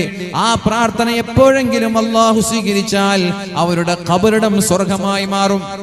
മാതാപിതാക്കളുടെ ഖബറിടം സ്വർഗമായി മാറും. ഖബറിൽ കിടന്ന് കാത്തിരിക്കുന്നുണ്ട് മക്കളുടെ പ്രാർത്ഥനയ്ക്ക് വേണ്ടി ഉമ്മയും ഉപ്പയും. നിങ്ങളുടെ ഒരു പ്രാർത്ഥന കിട്ടാൻ വേണ്ടി, നിങ്ങളുടെ ഒരു ദുആ കിട്ടാൻ വേണ്ടി, നിങ്ങളുടെ ഒരു സ്വതക കിട്ടാൻ വേണ്ടി നമ്മുടെ മാതാപിതാക്കൾ ഖബറിൽ കാത്തിരിക്കുന്നുണ്ട് പ്രിയപ്പെട്ടവരെ. എന്തിനേറെ ഈ പള്ളിക്കാട്ടിലൂടെ നടന്നു വരുമ്പോ, ഈ ഖമാനത്തിലൂടെ നിങ്ങൾ കടന്നു കയറുമ്പോൾ നിങ്ങളുടെ മാതാവോ പിതാവോ ആ ഖബർസ്ഥാനിൽ അന്ത്യവിശ്രമം കൊള്ളുന്നുവെങ്കിൽ ആ ഖമാനത്തിലൂടെ കടന്നു വരുന്ന നിങ്ങളെ അവർ വീക്ഷിക്കുന്നുണ്ട്, നിങ്ങളെ അവർ കാണുന്നുണ്ട്. നിങ്ങളൊന്ന് സലാം പറയുമെന്ന് അവർ കൊതിക്കുന്നുണ്ട്. പക്ഷേ നിങ്ങൾ സലാം പറയാതെ തിരിഞ്ഞു പോകുമ്പോൾ അവർക്ക് ഖബറിടത്തിൽ എന്തെന്നില്ലാത്ത പ്രയാസം അവർ അനുഭവിക്കുന്നുണ്ട്. നിങ്ങൾ അറിയുമോ ഇതൊക്കെ? നിങ്ങൾ എന്താ വിചാരിച്ചത്? ഖബറിൽ മറമാടി കഴിഞ്ഞാൽ പിന്നെ മാതാപിതാക്കളുമായിട്ടൊരു ബന്ധവും വേണ്ട എന്നാണോ? അങ്ങനെയാണോ ഖുർആൻ പറഞ്ഞത്? അല്ലല്ല, ഖുർആൻ പറഞ്ഞത് മരിച്ചു കഴിഞ്ഞാൽ അവരോടുള്ള ബന്ധം തുടരണമെന്നാ പറഞ്ഞത്. എന്താ തെളിവ്? റബ്ബനഗ്ഫിർ ലനാ വലി ഇഖ്വാനിന അല്ലദീന സബഖൂനാ ബിൽ ഈമാൻ വലാ തജഅൽ ഫീ ഖുലൂബിനാ ഗില്ലൻ ലില്ലദീന ആമനൂ. അല്ലാഹുവേ ഞങ്ങൾക്ക് പുറത്തു തരണം. റബ്ബന ഗ്ഫിർ ലനാ, ഞങ്ങൾക്ക് പുറത്തു തരണം അല്ലാഹ്. വലിഇഖ്വാനിനല്ലദീന സബഖൂനാ ബിൽ ഈമാൻ, ഞങ്ങളെക്കാളും മുമ്പ് മരിച്ചുപോയവർക്ക് പുറത്തു കൊടുക്കണമെന്ന് ദുആ ചെയ്യാൻ പരിശുദ്ധ ഖുർആൻ നമ്മോട് ആവശ്യപ്പെടുന്നുണ്ട്. നമ്മുടെ ദുആ കൊണ്ട് ആ ഖബറാളികൾക്ക് രക്ഷപ്പെടൂല എങ്കിൽ, നമ്മുടെ പ്രാർത്ഥന കൊണ്ട് ആ ഖബറാളികൾക്ക് ഉപകാരമില്ലെങ്കിൽ പിന്നെ എന്തിനാണ് ഖുർആൻ ഇങ്ങനെ ദുആ ചെയ്യാൻ പറഞ്ഞത്? റബ്ബന ഗഫിർ ലനാ വലിഇഖ്വാനിന അല്ലദീന സബഖൂനാ ബിൽ ഈമാൻ. അല്ലാഹുവേ, ഞങ്ങൾക്ക് മാത്രമല്ല ഞങ്ങളെക്കാളും മുമ്പ് മരിച്ചുപോയ ഞങ്ങളുടെ സഹോദരങ്ങൾക്ക്, ആ സഹോദരങ്ങളെക്കാളും ബന്ധപ്പെട്ടവരല്ലയോ നമ്മുടെ മാതാപിതാക്കള്, അല്ലേ? ആ സഹോദരങ്ങളെക്കാളും ബന്ധപ്പെട്ടവരല്ലയോ നമ്മുടെ മാതാപിതാക്കള്. അപ്പൊ നീ ദുആ ചെയ്യുന്നു, റബ്ബിർഹംഹുമാ, അല്ലാഹുവേ എന്റെ മരണപ്പെട്ടു പോയ മാതാവിന് നീ കാരുണ്യം ചെയ്യണം അല്ലാ, പിതാവിനോട് നീ കാരുണ്യം ചെയ്യണം അല്ലാ എന്ന് ദുആ ചെയ്യുമ്പോ ആ ഖബറാളിക്ക് മക്കളുടെ ദുആ കൊണ്ട് ഉപകാരമില്ലെങ്കിൽ പിന്നെ എന്തിനാണ് ഖുർആനിൽ ഒരു ആയത്ത് അല്ലാഹു വെറുതെ കൊണ്ടുവന്നത്? 6000 ചില്ലാനം ആയത്തിൽ ഈ ആയത്ത് വേസ്റ്റ് ആണെന്ന് പറയണം, ഈ ആയത്ത് ഖുർആനിൽ പെട്ടതല്ല എന്ന് പറയണം. അപ്പൊ പ്രിയപ്പെട്ടവരെ മനസ്സിലാക്കണം, മരിച്ചുപോയ ആളുകളുമായി മരണം വരെ നമ്മൾ ബന്ധം സ്ഥാപിച്ചുകൊണ്ടേയിരിക്കണം. അതുകൊണ്ടാണ് അല്ലാഹു തആല മാതാപിതാക്കളോട് അല്ലാഹു ഒരു കാര്യം പറയുന്നുണ്ട്, നിങ്ങൾ മരിച്ചു കഴിഞ്ഞാൽ നിങ്ങൾക്ക് ഉപകരിക്കുന്ന 3 കാര്യങ്ങൾ. ഉപ്പമാരോട് അല്ലാഹു പറഞ്ഞു, ഉമ്മമാരോട് അല്ലാഹു പറഞ്ഞു, നിങ്ങൾ മരിച്ചു കഴിഞ്ഞാൽ നിങ്ങൾക്ക് ഉപകരിക്കുന്ന 3 കാര്യങ്ങളുണ്ട്. അതിലൊന്നാമത്തേത് ഇൽമുൻ നാഫിഉൻ, നാഫിആയ ഇൽമ്. ഒന്നാമത്തേത് ഇൽമാണ്, ഇൽമുൻ യുൻതഫഉ ബിഹി. അത് നമ്മുടെ കയ്യിലില്ല, അത് നമ്മുടെ കയ്യിലില്ല. അതുകൊണ്ട് ഖബറിലേക്ക് വരാൻ സാധ്യതയില്ല, അല്ലേ? 3 കാര്യങ്ങൾ ബാക്കി വെക്കണമെന്നാ പറഞ്ഞത്. ഇൽമുൻ യുൻതഫഉ ബിഹി, ജനങ്ങൾക്ക് ഉപകരിക്കുന്ന ഇൽമ് നിങ്ങളുടെ ഖബറിടത്തിലേക്ക് കടന്നു വരും. അതുകൊണ്ട് നിങ്ങൾ ഇൽമ് പഠിക്കണം. പഠിച്ചാൽ മാത്രം പോരാ, അത് ജനങ്ങളിലേക്ക് എത്തിച്ചു കൊടുക്കണം. അത് നമ്മുടെ കയ്യിലില്ല, അതുകൊണ്ട് ആവശ്യം നമ്മൾ അവിടെ മാറ്റി വെക്കാം. രണ്ടാമത്തേത് പറഞ്ഞു വസദഖത്തുൻ ജാരിയ, ജാരിയായ സ്വതക്ക. പെർമനന്റ്, ടെമ്പററി സ്വതക്ക അല്ല, പെർമനന്റ് സ്വതക്ക. സ്വതക്ക 2 വിധമാണ്, ടെമ്പററി ഉണ്ട്, പെർമനന്റ് ഉണ്ട്. എന്താ ടെമ്പററി സ്വതക്ക, പെർമനന്റ് സ്വതക്ക എന്ന് പറഞ്ഞാൽ എന്താ? ടെമ്പററി എന്ന് പറഞ്ഞാൽ നിങ്ങൾ ഒരാൾക്കൊരു വസ്ത്രം വാങ്ങിച്ചു കൊടുത്തു, അത് ടെമ്പററിയാണ്. നിങ്ങൾ ഒരാൾക്ക് ഭക്ഷണം വാങ്ങിച്ചു കൊടുത്തു, അത് ടെമ്പററിയാണ്. നിങ്ങളൊരു നായക്ക് വെള്ളം കൊടുത്തു, ടെമ്പററിയാണ്. ഈ ടെമ്പററി ആയിട്ടുള്ള ഈ സ്വതക്ക, അതുകൊണ്ട് എന്താണോ സ്വതക്ക കൊടുക്കുന്ന സമയത്ത് അല്ലാഹു തരുന്നത്, അതല്ലാതെ അതുകൊണ്ട് ശേഷം ഒരു ഉപകാരം ഉണ്ടാവില്ല. മനസ്സിലായോ? മനസ്സിലായോ? ഉദാഹരണം ഞാൻ പറഞ്ഞത് സ്വഹീഹുൽ ബുഖാരിയിൽ പറയുന്നുണ്ട്, ദാഹിച്ചവശനായ ഒരു മനുഷ്യൻ മരുഭൂമിയിലൂടെ കടന്നു വരുമ്പോൾ കുടിക്കാനുള്ള വെള്ളം തേടി തേടി ഒരു കിണർ കാണാനിടയായി. കിണറിലിറങ്ങി വേറെ നിറയെ വെള്ളം കുടിച്ചു. തിരിച്ചു വരുമ്പോഴാണ് കിണറിന്റെ തൊട്ടടുത്ത് ഒരു വിശന്ന് ദാഹിച്ചു കിടക്കുന്നൊരു നായയെ കാണാനിടയായത്. അയാൾ മനസ്സിലാക്കി, എന്നെ പോലെ നായിക്കും ദാഹമുണ്ടാവൂലേ? ഒന്നും ചിന്തിക്കാതെ കിണറ്റിലേക്ക് വീണ്ടും ഇറങ്ങി തന്റെ ഷൂ ഉപയോഗിച്ച് വെള്ളം നിറച്ചു. തന്റെ പല്ലുകൾ കൊണ്ട് ആ ഷൂ കടിച്ചു പിടിച്ച് കിണറിന്റെ മുകളിലേക്ക് വന്നു. നായയ്ക്ക് വയറ് നിറയെ വെള്ളം കൊടുത്തു അല്ലാഹു തആല. അത് കാരണത്താൽ ആ മനുഷ്യന് സ്വർഗം നൽകി എന്ന ഹദീസിൽ കാണാം. കേട്ടതല്ലേ? കേട്ടതല്ലേ? ഈ സംഭവം നമ്മൾ ഒരുപാട് വേള കേട്ടതല്ലേ? അല്ലാഹു സ്വർഗം കൊടുത്തു. ഈ ഒരൊറ്റൊരു സംഭവം കൊണ്ട് അല്ലാഹു സ്വർഗം കൊടുത്തു. അത് സ്വർഗത്ത് എന്താണോ ആ സമയത്ത് അല്ലാഹു കൊടുത്തത് അത് കിട്ടും. പിന്നെ നാളെ ഇങ്ങനെ കൂടാനില്ല, ദറജ കൂടാനോ സ്ഥാനം കൂടാനൊന്നുമില്ല. എന്താണോ ആ സമയത്ത് അല്ലാഹു കൊടുത്തത് അത് തന്നെ ആയിരിക്കും അയാൾക്ക് ഖിയാമത്ത് നാൾ വരെ. അതേപോലെ തന്നെ ഒരാള് പള്ളിയിലേക്കോ നാട്ടിലൂടെ നടന്നു പോകുമ്പോഴാണ് ഒരു മരത്തിന്റെ ചില്ല റോഡിലേക്ക് ഇങ്ങനെ ചാഞ്ഞു വീഴാൻ നിൽക്കുന്നത്. നിങ്ങൾ ഇങ്ങനെ റോഡിലൂടെ നടന്നു പോകുമ്പോ ഒരു കല്ല് കണ്ടു, ഏതോ ഒരു വണ്ടിയിൽ നിന്ന് വീണ കല്ലാണ്. അപ്പൊ എത്രയോ ആളുകൾ നടന്നു പോയി, അതാരും ശ്രദ്ധിച്ചില്ല. നിങ്ങൾ എന്ത് ചെയ്തു? ഈ കല്ല് ഇവിടെ ഉണ്ടായാൽ ഇതുവഴി കടന്നു വരുന്ന ഏതെങ്കിലും ഒരു ബൈക്ക് യാത്രക്കാരൻ അപകടപ്പെടാനുള്ള സാധ്യതയുണ്ട് എന്ന് മനസ്സിലാക്കി വണ്ടി സൈഡാക്കി വണ്ടിയിൽ നിന്നിറങ്ങി കല്ലെടുത്തിട്ട് സൈഡ് വെച്ചു. അല്ലാഹു സ്വർഗം തന്നു. അല്ലാഹു സ്വർഗം തരും. ആ കിട്ടുന്ന സമയത്ത് എന്താണോ അല്ലാഹു തന്നത് അതാണ് ആ സ്വതക്ക കൊണ്ട്, ആ പ്രവർത്തനം കൊണ്ട് നമ്മൾക്ക് കിട്ടുക. എന്നാൽ ജാരിയായ സ്വതക്ക എന്ന് പറഞ്ഞാൽ അങ്ങനെയല്ല. നോക്കൂ, നമ്മുടെ നിസ്കരിക്കുമ്പോൾ അല്ലാഹു നമ്മൾക്കൊരു പ്രതിഫലം തരും. നമ്മൾ മരിച്ചാൽ നമ്മൾക്ക് നിസ്കാരം കടന്നു വരൂലല്ലോ, അല്ലേ? ഞാൻ ഇന്ന് മരിച്ച, നമ്മൾ ഇന്ന് മരിച്ചു പോയാൽ, ഇന്ന് നമ്മൾ മരിച്ചാൽ നാളത്തെ സുബഹി നിസ്കാരം നമ്മുടെ ഖബറിടത്തിലേക്ക് കടന്നു വരുമോ? വരോ? നാളെ സുബഹി നിസ്കാരം നമ്മുടെ കൂടെ വരുമോ? ഇല്ല, നമ്മുടെ കൂടെ നിസ്കാരം മരിച്ചു. നാളെ നോമ്പാണ്, നാളത്തെ നോമ്പ് നമ്മുടെ ഖബറിടത്തിലേക്ക് വരൂല. നമ്മുടെ കൂടെ നോമ്പും മരിച്ചു, നമ്മുടെ കൂടെ ഹജ്ജും മരിച്ചു, ഉംറയും മരിച്ചു. നമ്മുടെ കൂടെ മരിക്കാത്ത ചില നന്മകളുണ്ട്. നമ്മൾ മരിച്ചാലും നമ്മുടെ കൂടെ മരിക്കാത്ത ചില നന്മകളുണ്ട്. ആ നന്മയാണ് ഈ കാണുന്ന പള്ളി. ആ നന്മയാണ് ഈ കാണുന്ന പള്ളി. ഈ പള്ളി നിർമ്മിക്കാൻ നിങ്ങളൊരു 10,000-ഓ 1,00,000-ഓ നിങ്ങൾ കൊടുത്തിട്ടുണ്ടെങ്കിൽ, നിങ്ങളുടെ നാട്ടുകാര് മദ്രസ പൊളിച്ച് പുതിയൊരു മദ്രസ നിർമ്മിക്കുകയാണ്, ആ മദ്രസയിലേക്ക് 1,00,000-ഓ 10,00,000-ഓ നിങ്ങൾ കൊടുത്തിട്ടുണ്ടെങ്കിൽ, നാളെ നിങ്ങൾ മരിച്ചാലും ആ സ്വതക്ക മരിച്ചു പോകൂല. അതൊരു ടെമ്പററി സ്വതക്കയല്ല. ആ മദ്രസ അവിടെ നിലനിൽക്കുന്ന കാലത്തോളം ആയിരക്കണക്കിന് വിദ്യാർത്ഥികൾ ആ മദ്രസയിൽ നിന്ന് പഠിക്കുമ്പോ അതിന്റെ സവാബ്, അതിന്റെ പ്രതിഫലം നിങ്ങളുടെ ഖബറിടത്തിലേക്ക് അല്ലാഹു തന്നുകൊണ്ടേയിരിക്കും. എന്നിട്ട് നിങ്ങളുടെ പാപങ്ങളെല്ലാം അല്ലാഹു പുറത്തു തരും. പ്രിയപ്പെട്ടവരെ, നിങ്ങളുടെ ദോഷങ്ങളെല്ലാം അല്ലാഹു ആ ഒരു സ്വതക്ക കാരണം പുറത്തു തന്നാൽ പിന്നെ ഖിയാമത്ത് നാൾ വരെ ആ മദ്രസയിൽ നിന്ന് വരുന്ന ഓരോ പ്രതിഫലവും നിങ്ങൾക്ക് സ്ഥാനക്കയറ്റമാണ്. നിങ്ങളുടെ സ്ഥാനം കൂടുതലാണ്, നിങ്ങളുടെ ദറജ കൂടുതലാണ്. ഈ പള്ളി ഇവിടെ വന്ന ആളുകൾ ദുആ ചെയ്യുമ്പോൾ, നിസ്കരിക്കുമ്പോൾ നിങ്ങളുടെ ഖബറിടത്തിലേക്ക് വരും. ആദ്യമായി നിങ്ങളുടെ പാപങ്ങളെല്ലാം അല്ലാഹു പുറത്തു തരും. ഇവിടെ നിന്ന് കിട്ടുന്ന പ്രതിഫലം കൊണ്ട്, സവാബ് കൊണ്ട് നിങ്ങളുടെ പാപങ്ങളെല്ലാം അല്ലാഹു പുറത്തു തരും. പാപങ്ങൾ അല്ലാഹു പുറത്തു കഴിഞ്ഞാൽ പിന്നെ ലഭിക്കാൻ പോകുന്നത് ദറജയാണ്, സ്ഥാനക്കയറ്റമാണ്. ഏതുവരെ? ഈ പള്ളി ഇവിടെ നിലനിൽക്കുന്ന കാലത്തോളം ഖിയാമത്ത് നാൾ വരെ നമ്മുടെ ഖബറിടത്തിലേക്ക് ഇതിന്റെ സവാബ് കിട്ടും. അതാണ് ജാരിയായ സ്വതക്ക എന്ന് പറഞ്ഞാൽ. അപ്പൊ പെർമനന്റ് സ്വതക്ക എന്ന് പറഞ്ഞാൽ ഇതാണ്. അപ്പൊ ടെമ്പററി ആയിട്ടുള്ള സ്വതക്ക ചെയ്യണം. അതുകൊണ്ടായിരിക്കും ചിലപ്പോൾ രക്ഷപ്പെടാം. ജാരിയായ സ്വതക്ക കൊണ്ടായിരിക്കും നമ്മുടെ സ്ഥാനക്കയറ്റം ഉണ്ടാവുക. അതാണ് അള്ളാഹുവിന്റെ ഹബീബായ നബി തങ്ങൾ പറഞ്ഞത്, മരിച്ചു പോകുമ്പോൾ 3 കാര്യങ്ങൾ നിങ്ങൾ ബാക്കി വെച്ചാൽ ഖബറിൽ നിങ്ങൾക്ക് പേടിക്കാനില്ല. ഒന്നാമത്തേത്, ജനങ്ങളിലേക്ക് നിങ്ങൾ എത്തിച്ചു കൊടുത്ത ഇൽമ്, ജനങ്ങൾക്ക് പഠിപ്പിച്ചു കൊടുത്ത ഇൽമ്, അത് നമ്മൾക്കില്ല. രണ്ടാമത്തേത് ജാരിയായ സ്വതക്ക. മറ്റേ സ്വതക്കൊക്കെ മരണത്തോടെ മരിക്കും. നിങ്ങൾ ഒരാൾക്ക് വസ്ത്രം വാങ്ങിച്ചു കൊടുത്തതും, ഒരാൾക്ക് ഫുഡ് വാങ്ങിച്ചു കൊടുത്തതും, ഒരാളെ കല്യാണം കഴിപ്പിച്ചു കൊടുത്തതും ഒക്കെ നിങ്ങളുടെ മരണത്തോടെ മരിക്കും.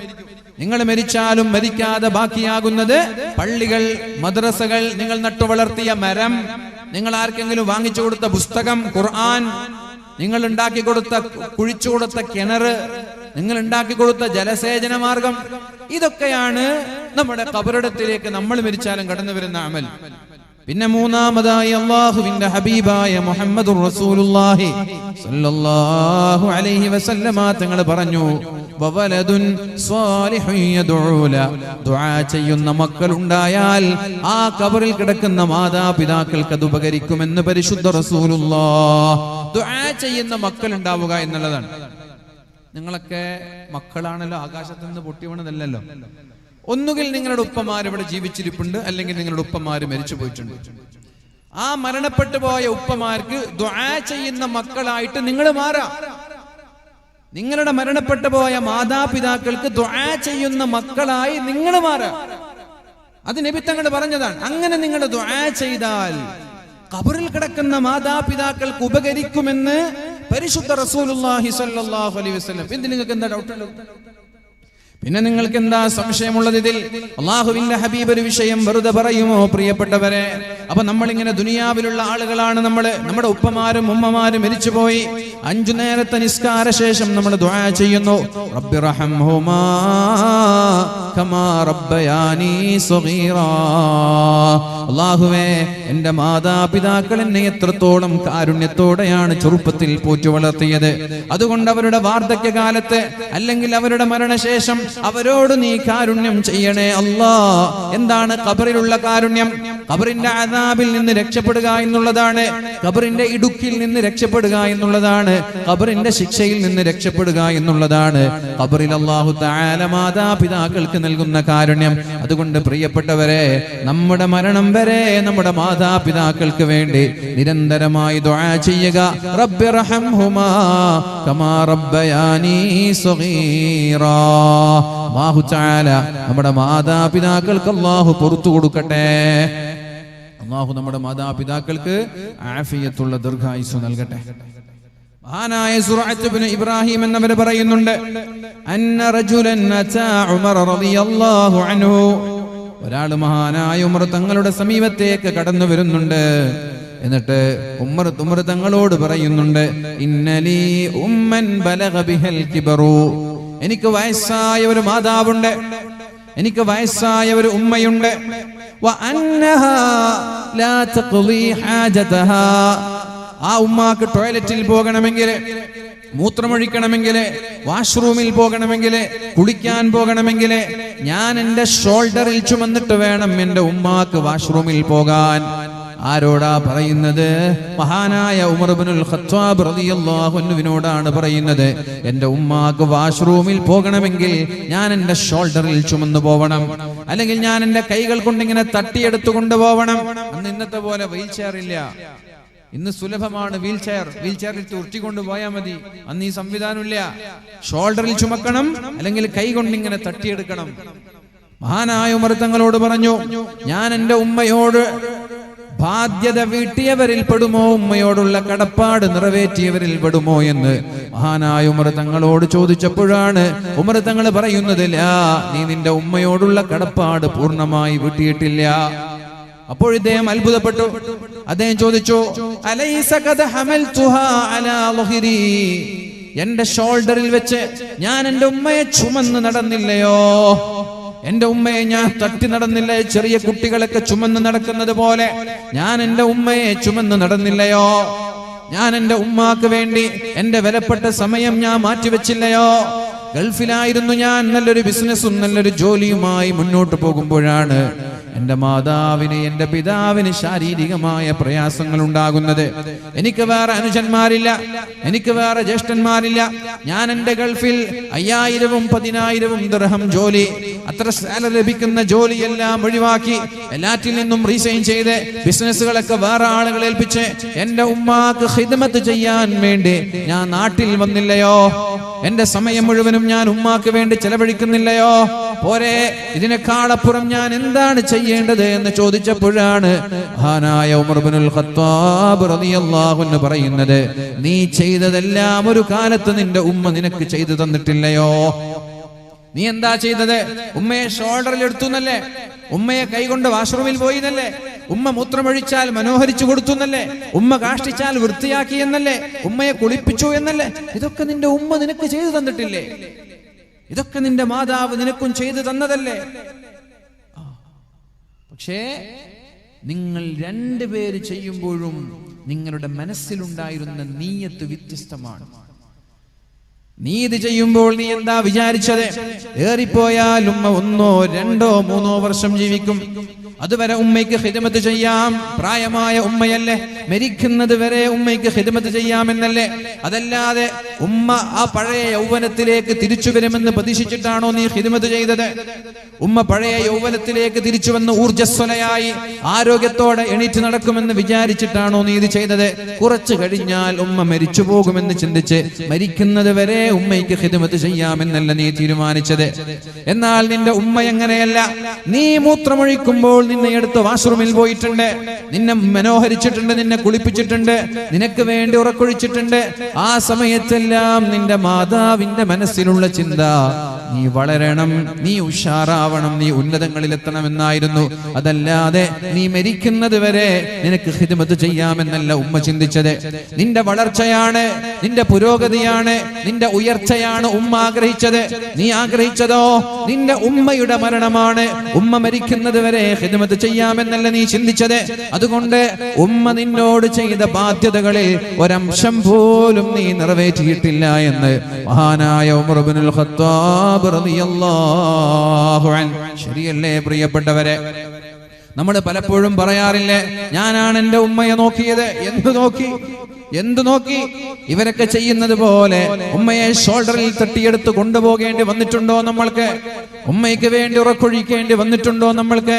നോക്കൂ, മഹാനായ അബ്ദുല്ലാഹി ഇബ്നു ഉമർ തങ്ങളുടെ മകൻ അബ്ദുല്ല എന്നവരുടെ സമീപത്തേക്ക് ഒരു ചെറുപ്പക്കാരൻ കടന്നു വരുന്നുണ്ട്. എന്നിട്ട് പറഞ്ഞു, ഹമൽതു ഉമ്മി അലാ റഖബതി മിൻ ഖുറാസാൻ. ഇറാനിലെ ഖുറാസാനിൽ നിന്ന്, പേർഷ്യയിലാണ്, ഇറാനിലാണ് ഖുറാസാൻ. ഖുറാസാനിൽ നിന്ന് ഞാൻ എൻ്റെ ഉമ്മയെ ഷോൾഡറിൽ ചുമന്ന് നടന്നു വന്നതാണ് കഅബയുടെ സമീപത്തേക്ക്.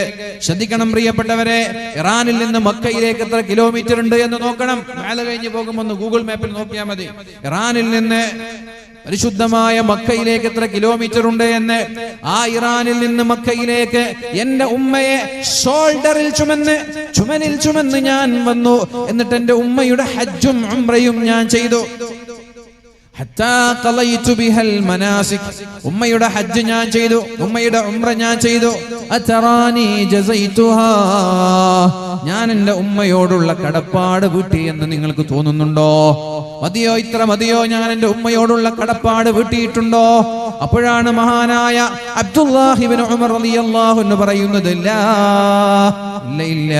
നിന്റെ ഉമ്മയോടുള്ള കടപ്പാട് നീ വീട്ടിയിട്ടില്ല. നിന്റെ ഉമ്മ നിന്നെ പ്രസവിക്കുമ്പോൾ അനുഭവിച്ച വേദന, നിന്നെ പ്രസവിക്കുമ്പോൾ നിന്റെ ഉമ്മ അനുഭവിച്ച പ്രസവ വേദനയുടെ ഒരംശം പോലുമായിട്ടില്ല. നീ നിന്റെ ഉമ്മയോടുള്ള കടപ്പാട് പൂർത്തീകരിച്ചു എന്ന് പറയാനായിട്ടില്ല എന്ന് അങ്ങ് ഇറാനിൽ നിന്ന് മക്ക വരെ ഉമ്മയെ ചുമരിൽ ചുമന്നുകൊണ്ടുവന്ന ഒരു മനുഷ്യനോട് മഹാനായ അബ്ദുല്ലാഹി ഇബ്നു ഉമർ റളിയല്ലാഹു അൻഹു പറയുന്നുണ്ട്. എന്നിട്ട് നമ്മൾ എന്താ പറയുന്നത്? എല്ലാ മാസത്തിലും ഉമ്മയ്ക്ക് 2000 ഞാൻ അയച്ചു കൊടുക്കുന്നില്ലേ? എല്ലാ മാസത്തിലും 5000 ഞാൻ ഉമ്മയ്ക്ക് കൊടുക്കുന്നില്ലേ? ഉമ്മ രോഗിയായാൽ ഹോസ്പിറ്റലിൽ കൊണ്ടുപോകുന്നില്ലേ? ഉമ്മയെ നോക്കാൻ ഞാനൊരു ഹോം നഴ്സിനെ വെച്ചു കൊടുത്തിട്ടില്ലേ? ഇതല്ല പ്രിയപ്പെട്ടവരെ, ഇതൊന്നും ഉമ്മയോടുള്ള കടപ്പാടല്ല. ഉമ്മമാരെ, ഉപ്പമാരെ മാനസികമായി പ്രയാസപ്പെടുത്താതിരിക്കാൻ ശ്രമിക്കുക. നമ്മുടെ മരണം വരെ അവരുടെ പൊരുത്തക്കേട് സമ്പാദിക്കാനുള്ള ശ്രമമാണ് നമ്മളിൽ നിന്നുണ്ടാവേണ്ടത്. അല്ലാഹ്. പക്ഷേ എന്റെ ഉപ്പാക്ക് ഈ പെണ്ണിന് ഇഷ്ടമല്ല. കല്യാണം കഴിച്ചിട്ട് ഉപ്പാക്ക് ഭാര്യ ഇഷ്ടമല്ല. ഉപ്പയാരാ? ഉമർ ഇബ്നുൽ ഖത്താബ് റളിയല്ലാഹു അൻഹു. അബ്ദുല്ലാഹി ഇബ്നു ഉമർ തങ്ങൾ പറയാണ്, ഉമർ തങ്ങളുടെ മകൻ അബ്ദുള്ള പറയാണ്, അബ്ദുള്ള എന്നവർ പറയുന്നുണ്ട്, കാനത്ത് തഹ്തി ഇംറഅത്തുൻ, എനിക്കൊരു ഭാര്യ ഉണ്ടായിരുന്നു. കാന ഉമർ യക്റഹുഹാ, എന്റെ പിതാവ് ഉമർ തങ്ങൾക്ക് ആ ഭാര്യയെ ഇഷ്ടമില്ലായിരുന്നു, അവളോട് വെറുപ്പായിരുന്നു.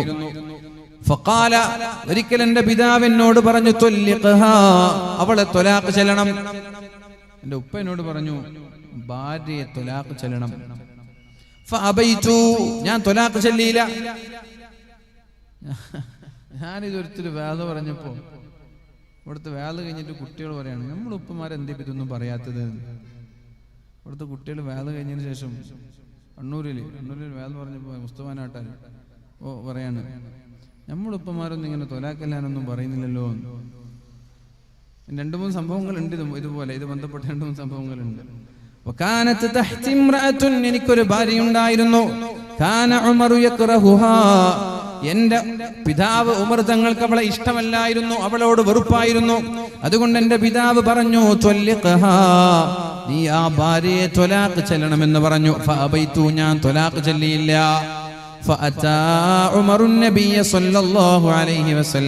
അപ്പോൾ മഹാനായ ഉമർ തങ്ങൾ നേരെ പരിശുദ്ധ ഹബീബിന്റെ സമീപത്തേക്ക് പോയി, നബി തങ്ങളുടെ അടുത്തേക്ക് പോയി, നബി തങ്ങളോട് കാര്യം പറഞ്ഞു. ഫഖാല ലീ, അല്ലാഹുവിന്റെ ഹബീബ് എന്നെ വിളിച്ചു, എന്നിട്ട് എന്നോട് പറഞ്ഞു, അബാക, എന്താണോ നിന്റെ പിതാവ് പറഞ്ഞത് അതനുസരിക്കണം, അഥവാ നിന്റെ ഭാര്യയെ ത്വലാഖ് ചെല്ലണമെന്ന് അല്ലാഹുവിന്റെ ഹബീബ് എന്നോട് പറഞ്ഞു എന്ന് മഹാനായ അബ്ദുല്ലാഹി ഇബ്നു ഉമർ. എത്രത്തോളം നോക്കൊരു പിതാവിന് മക്കളോടുള്ള ബന്ധം എത്രത്തോളമുണ്ട്. ഭാര്യയെ ത്വലാഖ് ചെല്ലാൻ പറഞ്ഞാൽ ത്വലാഖ് ചെല്ലണം. അതുകൊണ്ട് നാളെ മുതൽ മക്കളെ ത്വലാഖ് ചെല്ലാൻ പറയരുത്. ഇത് ഉമർ തങ്ങളാണ്. എന്തെങ്കിലും കാണാതെ, ഇവരുടെ ഭാവി കാണാതെ, ഇവരുടെ എന്തെങ്കിലും ഭാവിയെ കുറിച്ച് ചിന്തിക്കാതെ ഒരിക്കലും ഉമർ തങ്ങൾ ത്വലാഖ് ചെല്ലാൻ പറയൂല. ഉമർ തങ്ങൾ എന്നിട്ട് ത്വലാഖ് ചെല്ലൂല എന്ന് പറഞ്ഞപ്പോ നേരെ പോയത് അല്ലാഹുവിന്റെ ഹബീബിന്റെ സമീപത്തേക്കാണ്. നബി തങ്ങളും പറയൂല, എന്തെങ്കിലും ഒരു ഭാവി കാണാതെ നബി തങ്ങളും ഉപ്പ പറഞ്ഞത് കേൾക്കണമെന്ന് പറയൂല.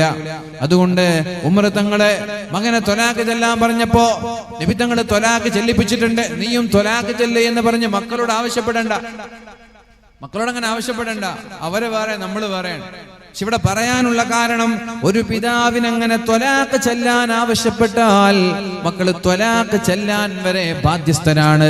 അത്രത്തോളം മാതാപിതാക്കൾക്ക് നമ്മളോട് കടപ്പാ ബന്ധമുണ്ട്. അത്രത്തോളം മക്കളുടെ മേൽ മാതാപിതാക്കൾക്ക് അവകാശമുണ്ട്. എന്ത് ബന്ധമാണ് നിനക്ക് നിന്റെ പിതാവിനോട്? അവരവരുടെ സുഖത്തിന് വേണ്ടി ഒരുമിച്ച് കൂടിയപ്പോ നീ ഉണ്ടായി എന്നല്ലാതെ നീ എന്തിനാണ് കല്യാണം കഴിക്കുമ്പോ അവരോട് ആലോചിക്കുന്നത്? നിന്റെ പാർട്ട്ണർ അത് നിന്റെ ചോയ്സാണ്, നിന്റെ വസ്ത്രം അത് നിന്റെ ചോയ്സാണ്, നിന്റെ ശരീരം അത് നിന്റെ ചോയ്സാണ്. നിന്റെ മാതാപിതാക്കൾക്ക് അതിൽ റോളില്ല, നിന്റെ മാതാപിതാക്കൾക്ക് അതിൽ അവകാശമില്ല എന്ന ആശയമാണ് പ്രിയപ്പെട്ടവരെ ഇന്നത്തെ കലാലയങ്ങളിൽ നിന്ന് നമ്മുടെ മക്കൾക്ക് കിട്ടിക്കൊണ്ടിരിക്കുന്നത്. കലാലയങ്ങളിൽ നിന്ന്, ക്യാമ്പസുകളിൽ നിന്ന്, യൂണിവേഴ്സിറ്റികളിൽ നിന്ന്, അവിടുത്തെ രാഷ്ട്രീയ പാർട്ടികളിൽ നിന്ന് നമ്മുടെ പാവപ്പെട്ട പെൺമക്കൾക്ക് ലഭിക്കുന്ന സന്ദേശം, നമ്മുടെ പാവപ്പെട്ട മക്കൾക്ക് ലഭിക്കുന്ന ആശയം ആരാണ് ഇതിന്റെ വക്താക്കൾ? സ്വതന്ത്ര ചിന്താഗതിക്കാർ, യുക്തിവാദികൾ, നിരീശ്വരവാദികൾ, അള്ളാഹുവിനെ പേടിയില്ലാത്തൊരു വിഭാഗം ആളുകൾ. ഇവിടെ അനാചാരങ്ങളും അനാശാസ്യങ്ങളും അഭിഹിതങ്ങളും വളരെ സുതാര്യമായി നടക്കണമെന്ന് ചിന്തിക്കുന്ന ഒരു വിഭാഗം. നിനക്ക് നിന്റെ പിതാവുമായിട്ടൊരു കടപ്പാടുമില്ല, ഒരു കമ്മിറ്റ്മെന്റുമില്ല, ഒരു ബന്ധവുമില്ല. അവര് പറഞ്ഞത് നീ കേൾക്കണമെന്നേ എന്നില്ല. അവര് പറഞ്ഞത് കേൾക്കണമെന്നില്ല. എന്തിനു കേൾക്കണം? നീ എന്നും ഒരു മനുഷ്യൻ ഉണ്ടാവണമെന്ന് ചിന്തിച്ചുണ്ടാക്കിയതല്ലോ. അവര് രണ്ടുപേരും അവരുടെ സുഖത്തിന് വേണ്ടി ഇണചേർന്നപ്പോ നീ ഉണ്ടായി, പിന്നെ നിനക്ക് എന്ത് ബന്ധം? അങ്ങനെ ഒരു ആശയം സ്കൂളിൽ നിന്ന് മക്കൾക്ക് കിട്ടുന്നുണ്ട്, ക്യാമ്പസിൽ നിന്ന് മക്കൾക്ക് കിട്ടുന്നുണ്ട്.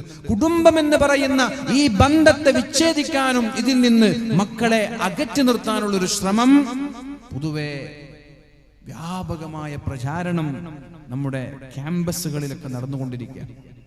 സ്വതന്ത്ര ചിന്താഗതിക്കാർ, യുക്തിവാദികളൊക്കെ ഇപ്പോഴും പറയുന്നത് അത് തന്നെയല്ലേ. ഉപ്പാന്റെ ഇഷ്ടം, നീ നിന്റെ ഇഷ്ടം, നീ അവരുടെ വിഷയത്തിൽ ഇടപെടുക, അവർ നിന്റെ വിഷയത്തിൽ ഇടപെടാനോ പാടില്ല എന്ന ചിന്താഗതിയാണ്. ഇങ്ങനെ വന്നാൽ നാട്ടിൽ അപകടങ്ങൾ സംഭവിക്കൂലേ? നമ്മളൊക്കെ തെറ്റു ചെയ്യാത്തത് അള്ളാഹുവിനെ പേടിച്ചിട്ടാണോ? ആണോ? നമ്മൾ തെറ്റ് ചെയ്യാത്തത് അള്ളാഹുവിനെ പേടിച്ചിട്ടാണോ? പലപ്പോഴും പല തെറ്റുകളിൽ നിന്നും നമ്മൾ വിട്ടുനിൽക്കുന്നത് നമ്മുടെ മാതാപിതാക്കളെ പേടിച്ചിട്ടാണ്. ഞാനൊരു തെറ്റു ചെയ്ത് പിടിക്കപ്പെട്ടാൽ എന്റെ മാതാപിതാക്കൾക്ക് വിഷമമാവൂലേ? എന്റെ മാതാപിതാക്കൾ തല താഴ്ത്തി നടക്കേണ്ടി വരൂലേ? എന്റെ മക്കൾക്ക് വിഷമമാവൂലേ? എന്റെ മക്കൾക്ക് തല താഴ്ത്തി നടക്കേണ്ടി വരൂലേ? ഇങ്ങനെ മാതാപിതാക്കളും മക്കളും തമ്മിലുള്ള ബന്ധത്തിന്റെ പേരിലാണ് പല തെറ്റുകളിൽ നിന്നും നമ്മൾ വിട്ടുനിൽക്കുന്നത്. അള്ളാഹുവിന് പേടിയില്ല എന്നല്ല, ചില സമയങ്ങളിൽ അള്ളാഹുവിനെക്കാളും നമ്മൾ പേടിക്കുന്നത് ഈ കുടുംബ ബന്ധത്തെയാണ്, തറവാടിനെയാണ്. ഇനി എങ്ങനെയാണ് കുടുംബക്കാരുടെ മുമ്പിൽ തല ഉയർത്തി എനിക്ക് നടക്കാൻ കഴിയുക എന്ന ചിന്തയാണ്. ഈ ബന്ധത്തെ എടുത്തു കളഞ്ഞാൽ, കുടുംബം എന്ന് പറയുന്ന ബന്ധത്തെ സമൂഹത്തിന്റെ മനസ്സിൽ നിന്ന് അകറ്റി കളഞ്ഞാൽ, എനിക്കെന്തെന്റെ ഉപ്പ, എനിക്കെന്തെന്റെ മാതാവ് എന്ന് ചിന്തിച്ച് വീട്ടിൽ നിന്നിറങ്ങിപ്പോകാൻ പോലും നമ്മുടെ പെൺമക്കൾക്ക് മടിയുണ്ടാവൂല. കോടതിയുടെ വരാന്തയിൽ മകളുടെ പേര് വിളിച്ച് കരഞ്ഞ് ബോധം കെട്ട് നിലത്തു വീണാലും ആ നിങ്ങളെ വിട്ട് പിരിഞ്ഞു പോകുന്ന 18 വർഷക്കാലം പോറ്റി വളർത്തിയ മകൾക്ക് നിങ്ങളോടൊരു ഒരു നിമിഷത്തെ കമ്മിറ്റ്മെന്റ് പോലും അവർക്ക് തോന്നൂല. വൈകാരികമായൊരു ബന്ധം പോലും തോന്നൂല.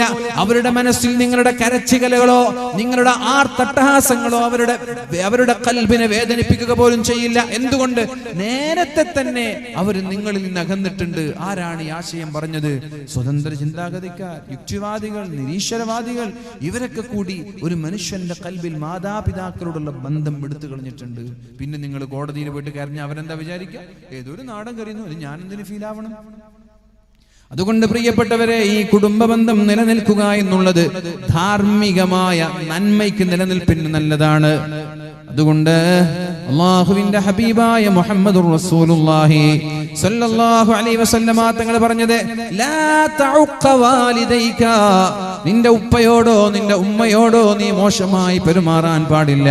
വ ഇന്നമറാക അൻ തഖ്റുജ മിൻ അഹ്ലിക വ മാലിക, നീ ഉണ്ടാക്കിയ വീട്, നീ കെട്ടിയുണ്ടാക്കിയ വീട്, ആ വീടിൽ നിന്ന് ഇറങ്ങിപ്പോടാ എന്ന് പറഞ്ഞാൽ പോലും നീ നിന്റെ ഉപ്പയെ കുറിച്ചോ ഉമ്മയെ കുറിച്ചോ മോശമായി ചിന്തിക്കാൻ പോലും പാടില്ല എന്ന് മുഹമ്മദുർ റസൂലുള്ളാഹ്.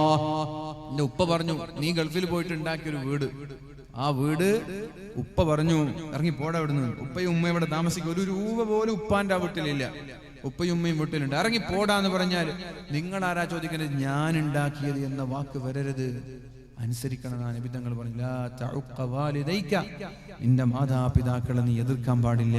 വ ഇൻ അമറാക അൻ തഖ്റുജ മിൻ ദുനിയാക, നിന്റെ ദുനിയാവിൽ നിന്ന് ഇറങ്ങി പോകണം എന്ന് പറഞ്ഞാൽ നീ ഇറങ്ങി പോകണം. നിന്റെ ഭാര്യയിൽ നിന്ന് കുടുംബത്തിൽ നിന്ന് ഇറങ്ങിപ്പോകണമെന്ന് പറഞ്ഞാൽ അതും നീ അനുസരിക്കണം. നിന്റെ സമ്പാദ്യങ്ങളിൽ നിന്ന് ഇറങ്ങിപ്പോകണമെന്ന് പറഞ്ഞാൽ അതും നീ അനുസരിക്കണം. ഞാനിത് പറഞ്ഞപ്പോ ഒരാൾ എന്നോട് വന്നിട്ട് പറഞ്ഞു, ഉസ്താദേ, ഉമ്മയെ അനുസരിക്കുന്ന ഒരാളെ നിങ്ങൾ പറഞ്ഞതുപോലെ ഞാൻ കണ്ടിട്ടുണ്ട്. ഞാൻ ചോദിച്ചു എന്താ സംഭവം? അദ്ദേഹം പറഞ്ഞു, ഒരു 7 ഏക്കർ സ്ഥലം ഞാനും അയാളും തമ്മിൽ ഒരു കച്ചവടം നടന്നു. 7 ഏക്കർ സ്ഥലം, 100% പൈസയും അയാളുടെ ഒറ്റയ്ക്കുള്ള പൈസയാണ്. ഇടപാട് നടന്നു. ആധാരം എഴുതുന്ന സമയത്ത് അയാൾ എന്നോട് പറഞ്ഞു, ഒന്ന് വെയിറ്റ് ചെയ്യണം, ഞാൻ എൻ്റെ ഉമ്മയോട് ചോദിച്ചോക്കട്ടെ.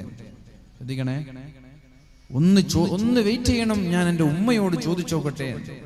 ഉമ്മയുടെ അടുത്ത് പോയി, ഉമ്മ, ഞാനിങ്ങനെ 7 ഏക്കർ സ്ഥലം വാങ്ങിയിട്ടുണ്ട്, അത് ആധാരം എഴുതാൻ വേണ്ടി പോവാണ്, എന്തെങ്കിലും പറയാനുണ്ടോ, എന്തെങ്കിലും അഭിപ്രായം?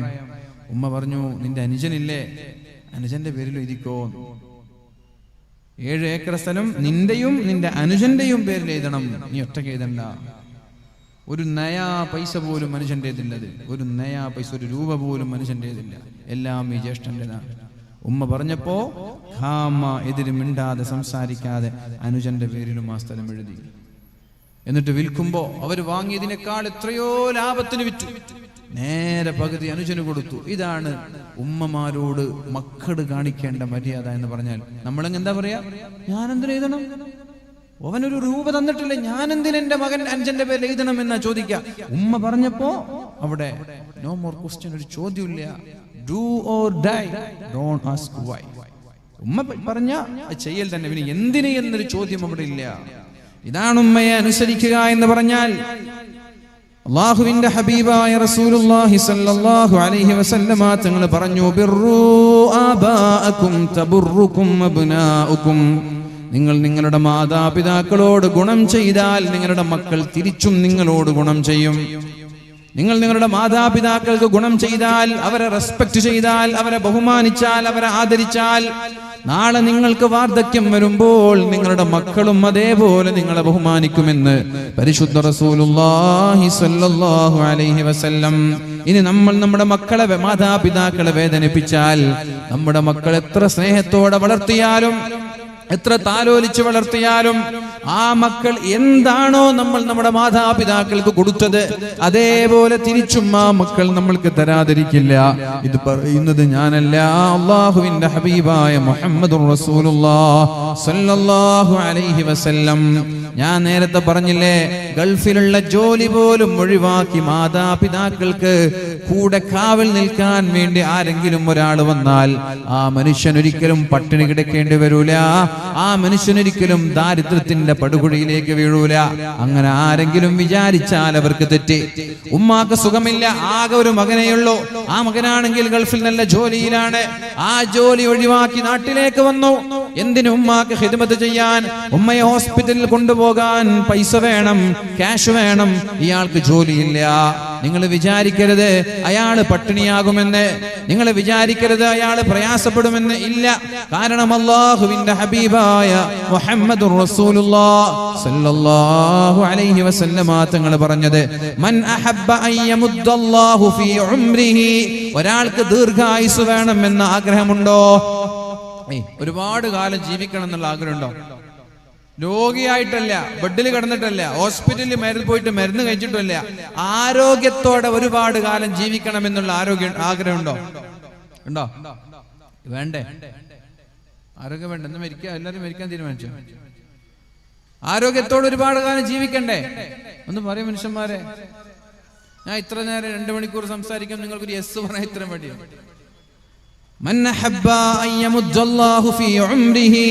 ഒരാൾക്ക് ആരോഗ്യത്തോടെയുള്ള ദീർഘായുസ് വേണം എന്ന് ആഗ്രഹിച്ചാൽ 90 വയസ്സ് വരെ, അല്ലെങ്കിൽ 100 വയസ്സ് വരെ, 80 വയസ്സ് വരെ രോഗങ്ങളില്ലാതെ, മാരകമായ അസുഖങ്ങളില്ലാതെ, വാർദ്ധക്യത്തിന്റെ പ്രയാസങ്ങളില്ലാതെ ജീവിക്കണമെന്നൊരാൾ ആഗ്രഹിച്ചാൽ, വയസീദ ഫീ റിസ്ഖിഹി, കടങ്ങളില്ലാതെ, ബാധ്യതകളില്ലാതെ, ദാരിദ്ര്യത്തിന്റെ പടുകുഴിയിൽ വീഴാതെ, പട്ടിണി കിടക്കാതെ, അന്തസ്സോടെ ജീവിക്കണമെന്നൊരാൾ ആഗ്രഹിച്ചാൽ, ഫല്യബുർറ വാലിദൈഹി, മാതാപിതാക്കൾക്ക് ഗുണം ചെയ്യണമെന്ന് മുഹമ്മദുർ റസൂലുള്ളാഹ്. ഇനി നിങ്ങൾ പറ, ഉപ്പാക്ക് അസുഖമില്ല, ഉപ്പാക്ക് അസുഖമാണ്, ഉമ്മാക്ക് അസുഖമാണ് എന്ന് പറഞ്ഞ് ഏതെങ്കിലും ഒരാൾ ഗൾഫിൽ നിന്ന് ജോലിയും ബിസിനസ്സും എല്ലാം വലിച്ചെറിഞ്ഞ് ഉപ്പാക്കും ഉമ്മാക്കും ഖിദ്മത്ത് ചെയ്യാൻ വേണ്ടി നാട്ടിലേക്ക് വന്നാൽ അയാൾ പട്ടിണി കിടക്കേണ്ടി വരുമെന്ന് നിങ്ങൾക്ക് തോന്നുന്നുണ്ടോ? അയാൾ പട്ടിണി കിടക്കോ? ഇല്ല. കാരണം അല്ലാഹുവിന്റെ വാഗ്ദാനമാണ്, നബി തങ്ങളുടെ വാഗ്ദാനമാണിത്. വമാ യൻതിഖു അനിൽ ഹവാ ഇൻ ഹുവ ഇല്ലാ വഹ്യുൻ യൂഹാ. നബി തങ്ങൾ ഒന്നുപോലും സ്വന്തമായിട്ട് സംസാരിച്ചിട്ടില്ല, എല്ലാം അല്ലാഹു സംസാരിക്കാൻ പറഞ്ഞതാണ്. അല്ലാഹു പറയാൻ പറഞ്ഞ കാര്യങ്ങളെ നബി തങ്ങൾ പറഞ്ഞിട്ടുള്ളൂ. അങ്ങനെ ഒരു വാക്കാണിത്. ആർക്കെങ്കിലും ആരോഗ്യത്തോടെയുള്ള ദീർഘായുസ് വേണോ, മാരകമായ രോഗങ്ങളില്ലാതെ ക്യാൻസർ പോലെ, കിഡ്നി ഫെയിലിയർ ആകുന്നത് പോലെ, മറ്റുള്ള ഏതെങ്കിലും മാരകമായ അസുഖങ്ങളില്ലാത്ത ദീർഘായുസ്, ദാരിദ്ര്യമില്ലാത്ത അന്തസ്സോടെയുള്ള ഭക്ഷണത്തിലുള്ള വിശാലത, സാമ്പത്തികമായ ഭദ്രത ആരെങ്കിലും ആഗ്രഹിക്കുന്നുവെങ്കിൽ മാതാപിതാക്കളോട് ഗുണം ചെയ്യണം, അതോടൊപ്പം കുടുംബബന്ധം ചേർക്കണമെന്ന് മുഹമ്മദുർ റസൂലുള്ളാഹി സല്ലല്ലാഹു അലൈഹി വസല്ലം. ഇനി എങ്ങനെയാണ് മാതാപിതാക്കളോട് ഗുണം ചെയ്യുക എന്ന് പറഞ്ഞാൽ എന്താണ്? എങ്ങനെയാണ് ഒരാള് മാതാപിതാക്കളെ ബഹുമാനിച്ചു എന്ന് പറയുന്നത്? ശ്രദ്ധിച്ചോളൂ പ്രിയപ്പെട്ടവരെ. തഖ്ദീമു അംരിഹിമാ അലാ ഫിഅലിൻ നാഫില. സുന്നത്ത് നിസ്കാരങ്ങളെക്കാളും സുന്നത്തായ കാര്യങ്ങളെക്കാളും നമ്മൾ മാതാപിതാക്കൾക്കാണ് പരിഗണന നൽകേണ്ടത്. നിങ്ങൾ സുന്നത്ത് നിസ്കരിക്കുകയാണ്, അപ്പൊ ഉമ്മ വിളിച്ചു, ഞാൻ മുഹമ്മദ് എന്ന് വിളിച്ചു. അപ്പൊ നിങ്ങൾ വിളി കേട്ടു, നിങ്ങൾ എന്താ ചെയ്യേണ്ടത്? ആ സുന്നത്ത് നിസ്കാരം പെട്ടെന്ന് പൂർത്തിയാക്കി സലാം വീട്ടിട്ട് എന്താ ഉമ്മ എന്ന് ചോദിക്കലല്ല, നിസ്കാരത്തിൽ നിന്ന് കൈയുപേക്ഷിച്ച് എന്താ ഉമ്മ വിളിച്ചത് എന്ന് ചോദിക്കണം. ഉപ്പ വിളിച്ചു, നിങ്ങൾ സുന്നത്ത് നിസ്കരിക്കുമ്പോ രാവിലെ തഹജ്ജുദ് നിസ്കരിക്കുകയാണ്, ഉപ്പ വിളിച്ചു, വിളിക്കുമ്പോ നിങ്ങൾ 2 റക്അത്ത് നിസ്കരിച്ച് സലാം വീട്ടിയിട്ടല്ല ഉപ്പയോട് എന്താ എന്ന് ചോദിക്കേണ്ടത്. ഉടനെ തന്നെ കൈയുപേക്ഷിക്കണം, ഉടനെ തന്നെ കൈയുപേക്ഷിക്കണം. എന്താ ഉപ്പ വിളിച്ചത് എന്ന് ചോദിക്കണം. എന്നിട്ട് ഉപ്പയോട് കാര്യങ്ങൾ അന്വേഷിക്കണം. ഉപ്പയോട് കാര്യങ്ങൾ അന്വേഷിച്ചതിന് ശേഷം പ്രിയപ്പെട്ടവരെ നമ്മൾ നമ്മുടെ ബാക്കിയുള്ള സുന്നത്ത് നിസ്കരിക്കണമെന്നാണ്.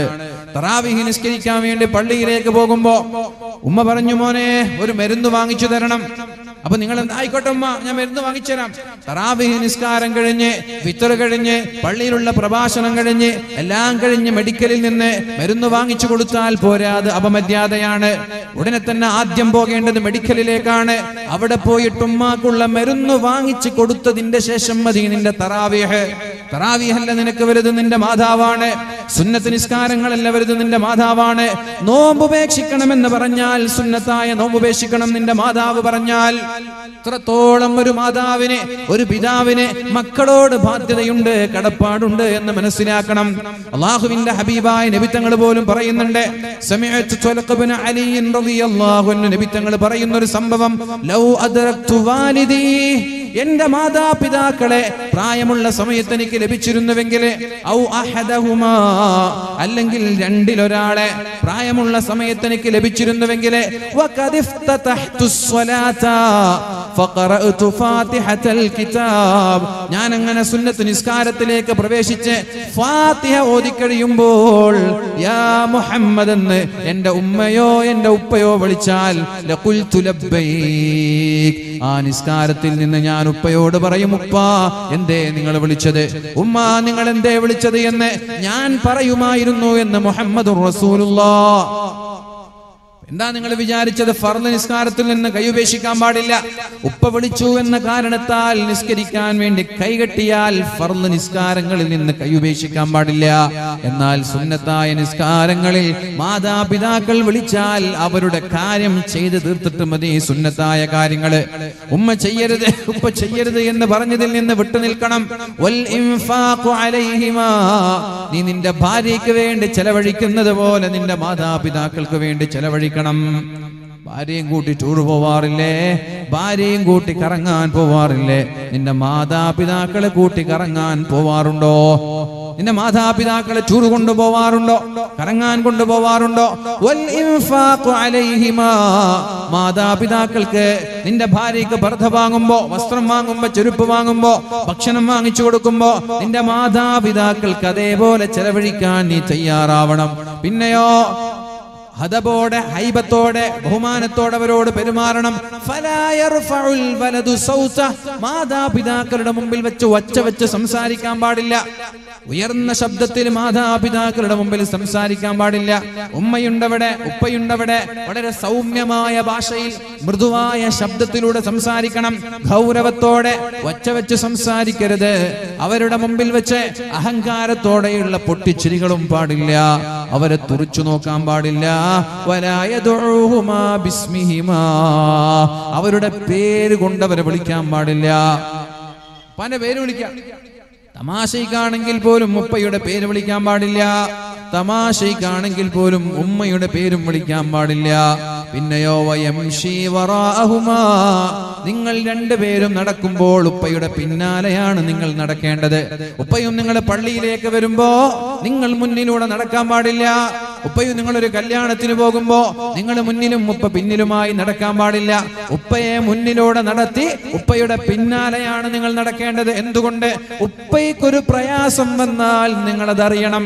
മുമ്പിലൂടെ നടന്നു പോയാൽ അതറിയില്ല. ഏതുപോലെ മഹാനായ സിദ്ദീഖുൽ അക്ബർ റളിയല്ലാഹു അൻഹു സൗർ എന്ന ഗുഹയിൽ നിന്ന് താഴേക്ക് ഇറങ്ങി മദീനയിലേക്ക് ഹിജ്റ പോകുമ്പോൾ ഇടയ്ക്കിടെ അല്ലാഹുവിന്റെ ഹബീബിന്റെ മുന്നിലേക്ക് പോവാറുണ്ട്. ഇടയ്ക്കിടെ നബി തങ്ങളുടെ വലതുഭാഗത്തേക്ക് പോകും, ഇടയ്ക്കിടെ നബി തങ്ങളുടെ പിൻഭാഗത്തേക്ക് പോകും. അപ്പൊ നബി തങ്ങൾ ചോദിച്ചു, സിദ്ദീഖ് എന്നവരെ, നിങ്ങൾ എന്തിനാണ് ഇങ്ങനെ കറങ്ങി കളിക്കുന്നത്? അപ്പോഴാണ് മഹാനായ സിദ്ദീഖ് എന്നവർ പറയുന്നത്, യാ റസൂലല്ലാഹ്, ഏതെങ്കിലും ശത്രു എവിടെയെങ്കിലും നിങ്ങൾക്കെതിരെ ആയുധം പിടിച്ചു നിൽക്കുന്നുവെങ്കിൽ ഞാൻ ഇങ്ങനെ കറങ്ങിക്കൊണ്ടിരിക്കുമ്പോൾ അവരുടെ ലക്ഷ്യം തെറ്റുമല്ലോ. അവര് ആയുധവുമായി വെട്ടാൻ വന്നാൽ അതെന്റെ കഴുത്തിലേക്കല്ലേ കൊള്ളുന്നത്. അവരെ അമ്പയ്യാൻ തീരുമാനിച്ചാൽ എന്റെ ശരീരത്തിലേക്കല്ലേ കൊള്ളുക. നിങ്ങൾക്കത് ഏൽക്കൂലല്ലോ.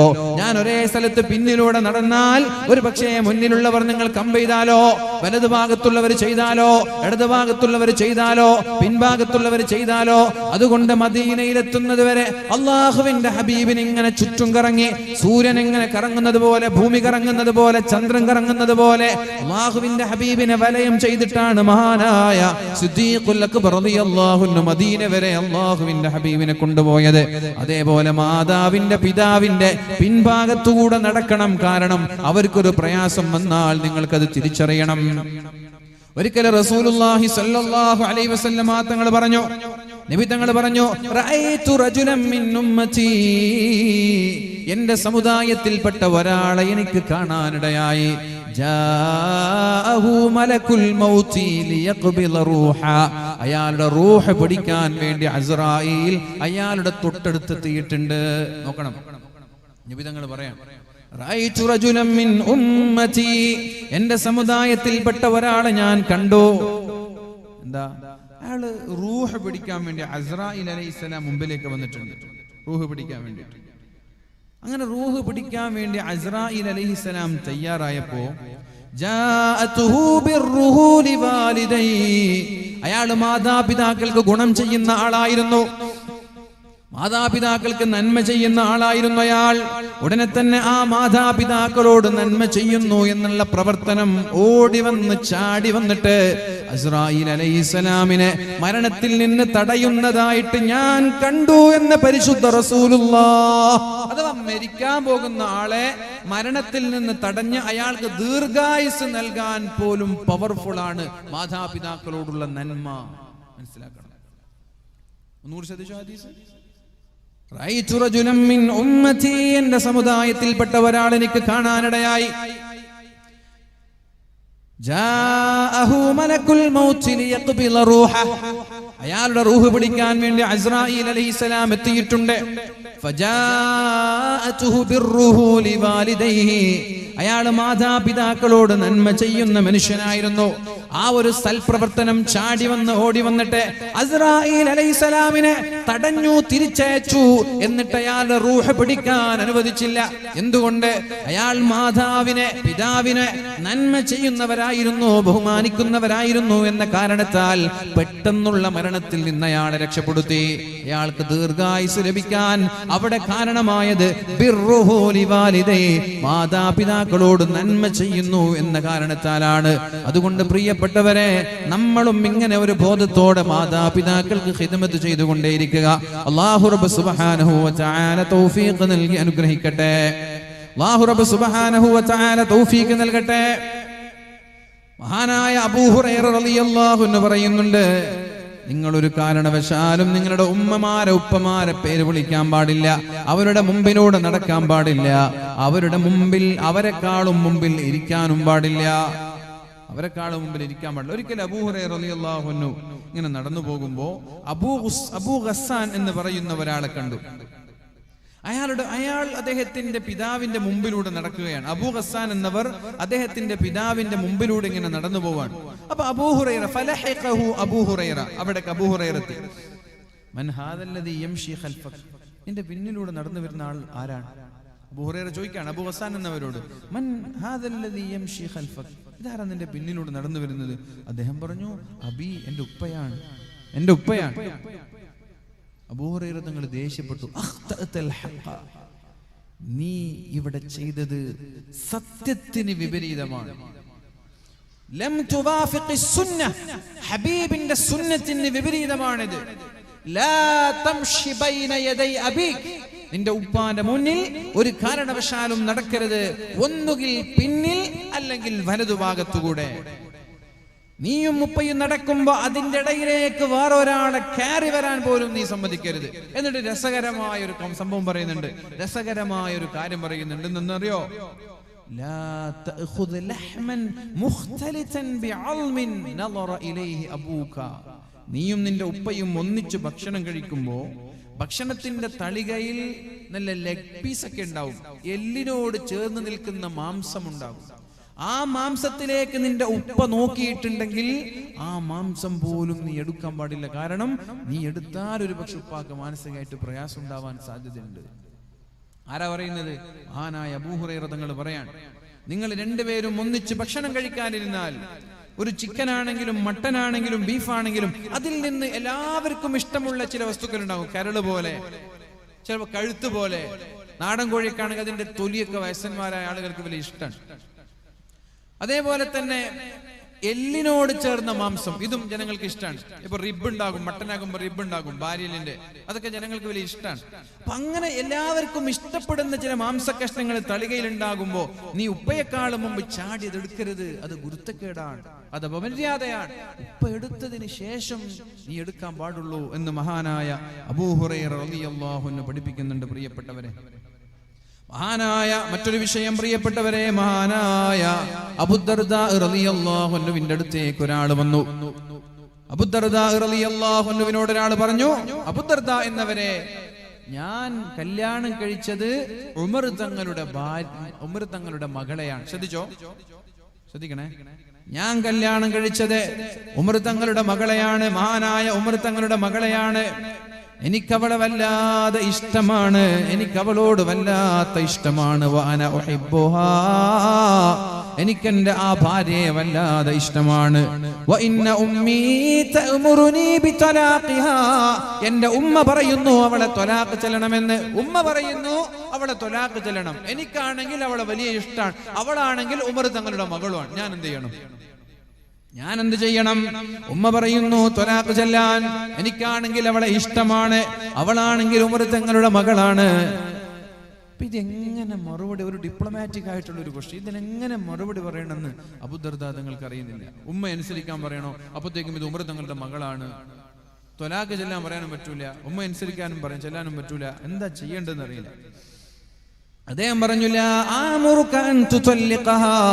അവളെ ത്വലാഖ് ചെല്ലണമെന്ന് ഞാൻ പറയുന്നില്ല. എന്നിട്ട്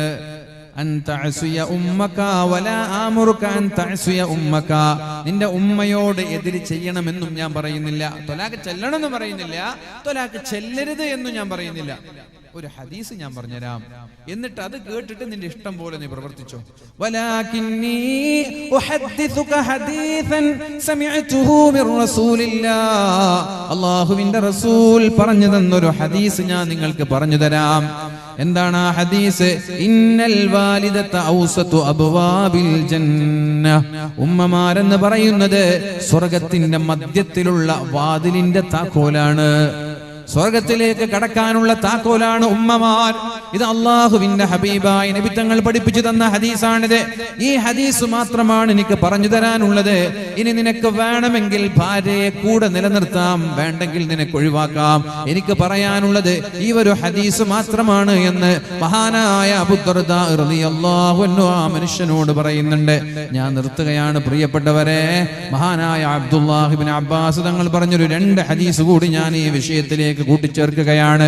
അനബിന് അബ്ബാസ് റളിയല്ലാഹു അൻഹു, അബ്ദുല്ലാഹ് ഇബ്നു അബ്ബാസ് തങ്ങൾ പറയുന്നു, മൻ ഖബ്ബല ഐനൈ ഉമ്മിഹി കാന ലഹു സിത്റം മിനൻ നാർ. ആരെങ്കിലും ഉമ്മയുടെ നെറ്റിത്തടത്തിൽ ചുംബിച്ചാൽ, ഉമ്മയുടെ നെറ്റിത്തടത്തിൽ ആരെങ്കിലും ചുംബിച്ചാൽ, മൻ ഖബ്ബല ഐനൈ ഉമ്മിഹി, ഉമ്മയുടെ നെറ്റിത്തടത്തിൽ ആരെങ്കിലും ചുംബിച്ചാൽ, കാന ലഹു സിത്റം മിനൻ നാർ, അയാൾ ഒരിക്കലും നരകത്തിൽ കിടക്കൂല എന്ന് മഹാനായ അബ്ദുല്ലാഹ് ഇബ്നു അബ്ബാസ്. ആരാ പറയുന്നത്? പരിശുദ്ധ റസൂലുള്ളാഹ്. ഒന്നും കൂടി ശ്രദ്ധിച്ചോളൂ. അനിബ്നു അബ്ബാസ്, അബ്ബാസ് എന്നവര് പറയാണ്, അബ്ദുല്ലാഹ് ഇബ്നു അബ്ബാസ് എന്നവര് പറയുകയാണ്, അന്ന റസൂലുള്ളാഹി സ്വല്ലല്ലാഹു അലൈഹി വസല്ലം, നബി തങ്ങൾ പറഞ്ഞു, മൻ ഖബ്ബല ഐനൈ ഉമ്മിഹി, സ്വന്തം മാതാവിന്റെ നെറ്റിത്തടത്തിൽ സ്നേഹത്തിന്റെ ചുംബനം, കാരുണ്യത്തിന്റെ ചുംബനം ഒരാൾ നൽകിയാൽ, കാന ലഹു സിത്റം മിനൻ നാർ, പിന്നെ അയാൾ നരകത്തിൽ കിടക്കൂല. നരകത്തിൽ നിന്ന് രക്ഷപ്പെടാനുള്ള ഒരു അമലായി അല്ലാഹു അത് സ്വീകരിക്കുമെന്ന് മഹാനായ പരിശുദ്ധ റസൂലുള്ളാഹ്, പരിശുദ്ധ റസൂലുള്ളാഹ്.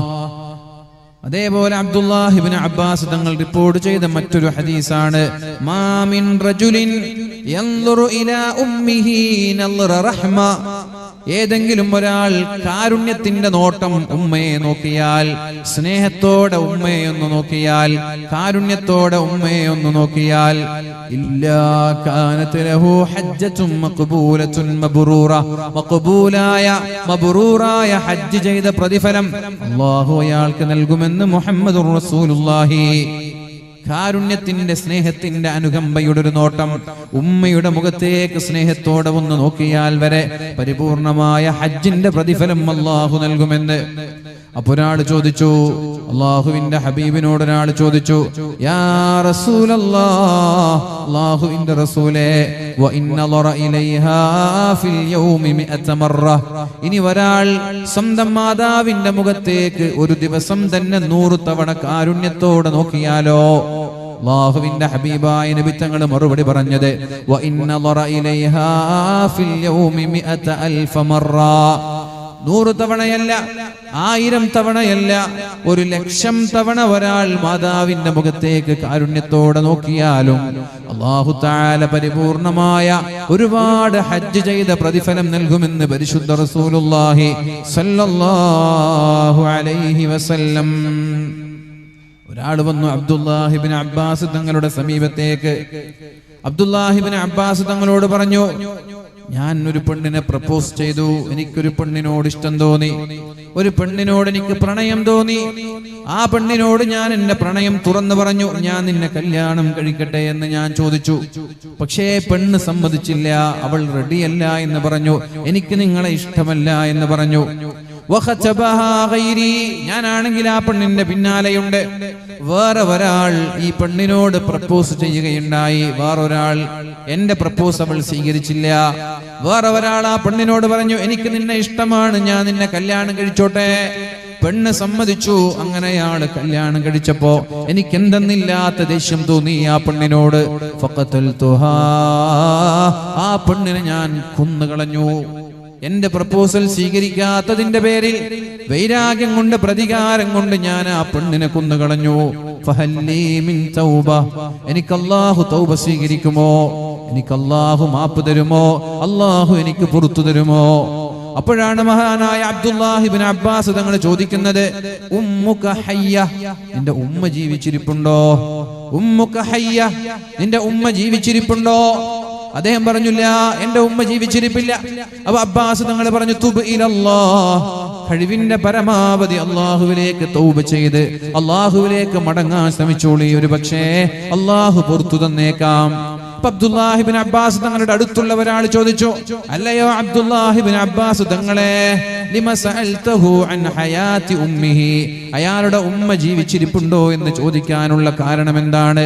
അപ്പോഴാണ് മഹാനായ അബ്ദുല്ലാഹി ഇബ്നു അബ്ബാസ് തങ്ങൾ പറയുന്നത്, പ്രിയപ്പെട്ടവരെ, കാതോർക്കുക, ചെവി തുറന്ന് കേൾക്കണം, ചെവി തുറന്ന് കേൾക്കണം. എന്തിനാണ് ഉമ്മ ജീവിച്ചിരിപ്പുണ്ടോ എന്ന് ചോദിച്ചത് എന്ന് ചോദിച്ചപ്പോ അബ്ദുല്ലാഹി ഇബ്നു അബ്ബാസ് തങ്ങൾ പറഞ്ഞത്, അല്ലാഹുവിലേക്ക് അടുക്കാൻ ഉമ്മയ്ക്ക് ഖിദ്മത്ത് ചെയ്യുന്നതിനേക്കാളും വലിയ പ്രവർത്തനം വേറെ ഇല്ല എന്നാ ഞാൻ മനസ്സിലാക്കിയത്.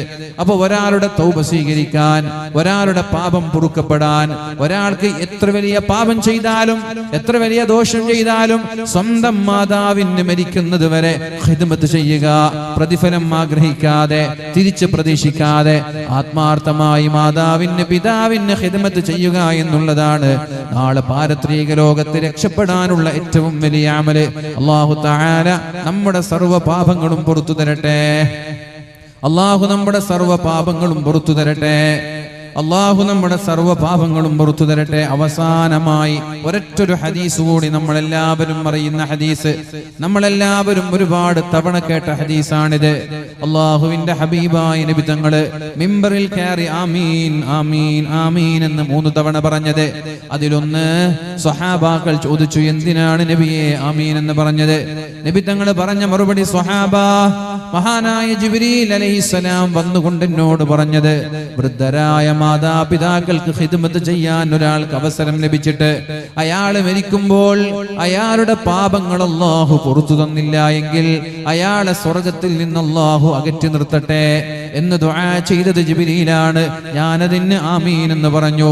ചെറുപ്പക്കാരാ, നമ്മളെ കുറിച്ചാണത്. സഹോദരങ്ങളെ, നമ്മളെ കുറിച്ചാണത്. 60 വയസ്സിന്റെ മുകളിലുള്ള ഉമ്മയും ഉപ്പയും ഒരാൾക്ക് ലഭിച്ചാൽ അയാൾ സ്വർഗത്തിന്റെ അവകാശിയായി മാറണം, ഇല്ലെങ്കിൽ അയാൾ നരകത്തിലായിരിക്കും. 60 വയസ്സിന്റെ മുകളിലുള്ള ഉമ്മയും ഉപ്പയും ഒരാൾക്ക് കിട്ടിയാൽ അയാള് സ്വർഗത്തിന്റെ അവകാശിയായി മാറണം. ഒരാൾക്ക് റമദാൻ കിട്ടിയാൽ അയാൾ സ്വർഗാവകാശിയാവണം. 30 ദിവസത്തെ റമദാൻ നോമ്പ് കിട്ടിയിട്ട് റമദാൻ കഴിയുമ്പോഴേക്കും ഒരാളുടെ പാപം അല്ലാഹു പുറത്തു കൊടുത്തില്ല എങ്കിൽ അയാൾ അല്ലാഹു സ്വർഗത്തിൽ നിന്ന് മാറ്റി നിർത്തട്ടെ. ശരിയല്ലേ?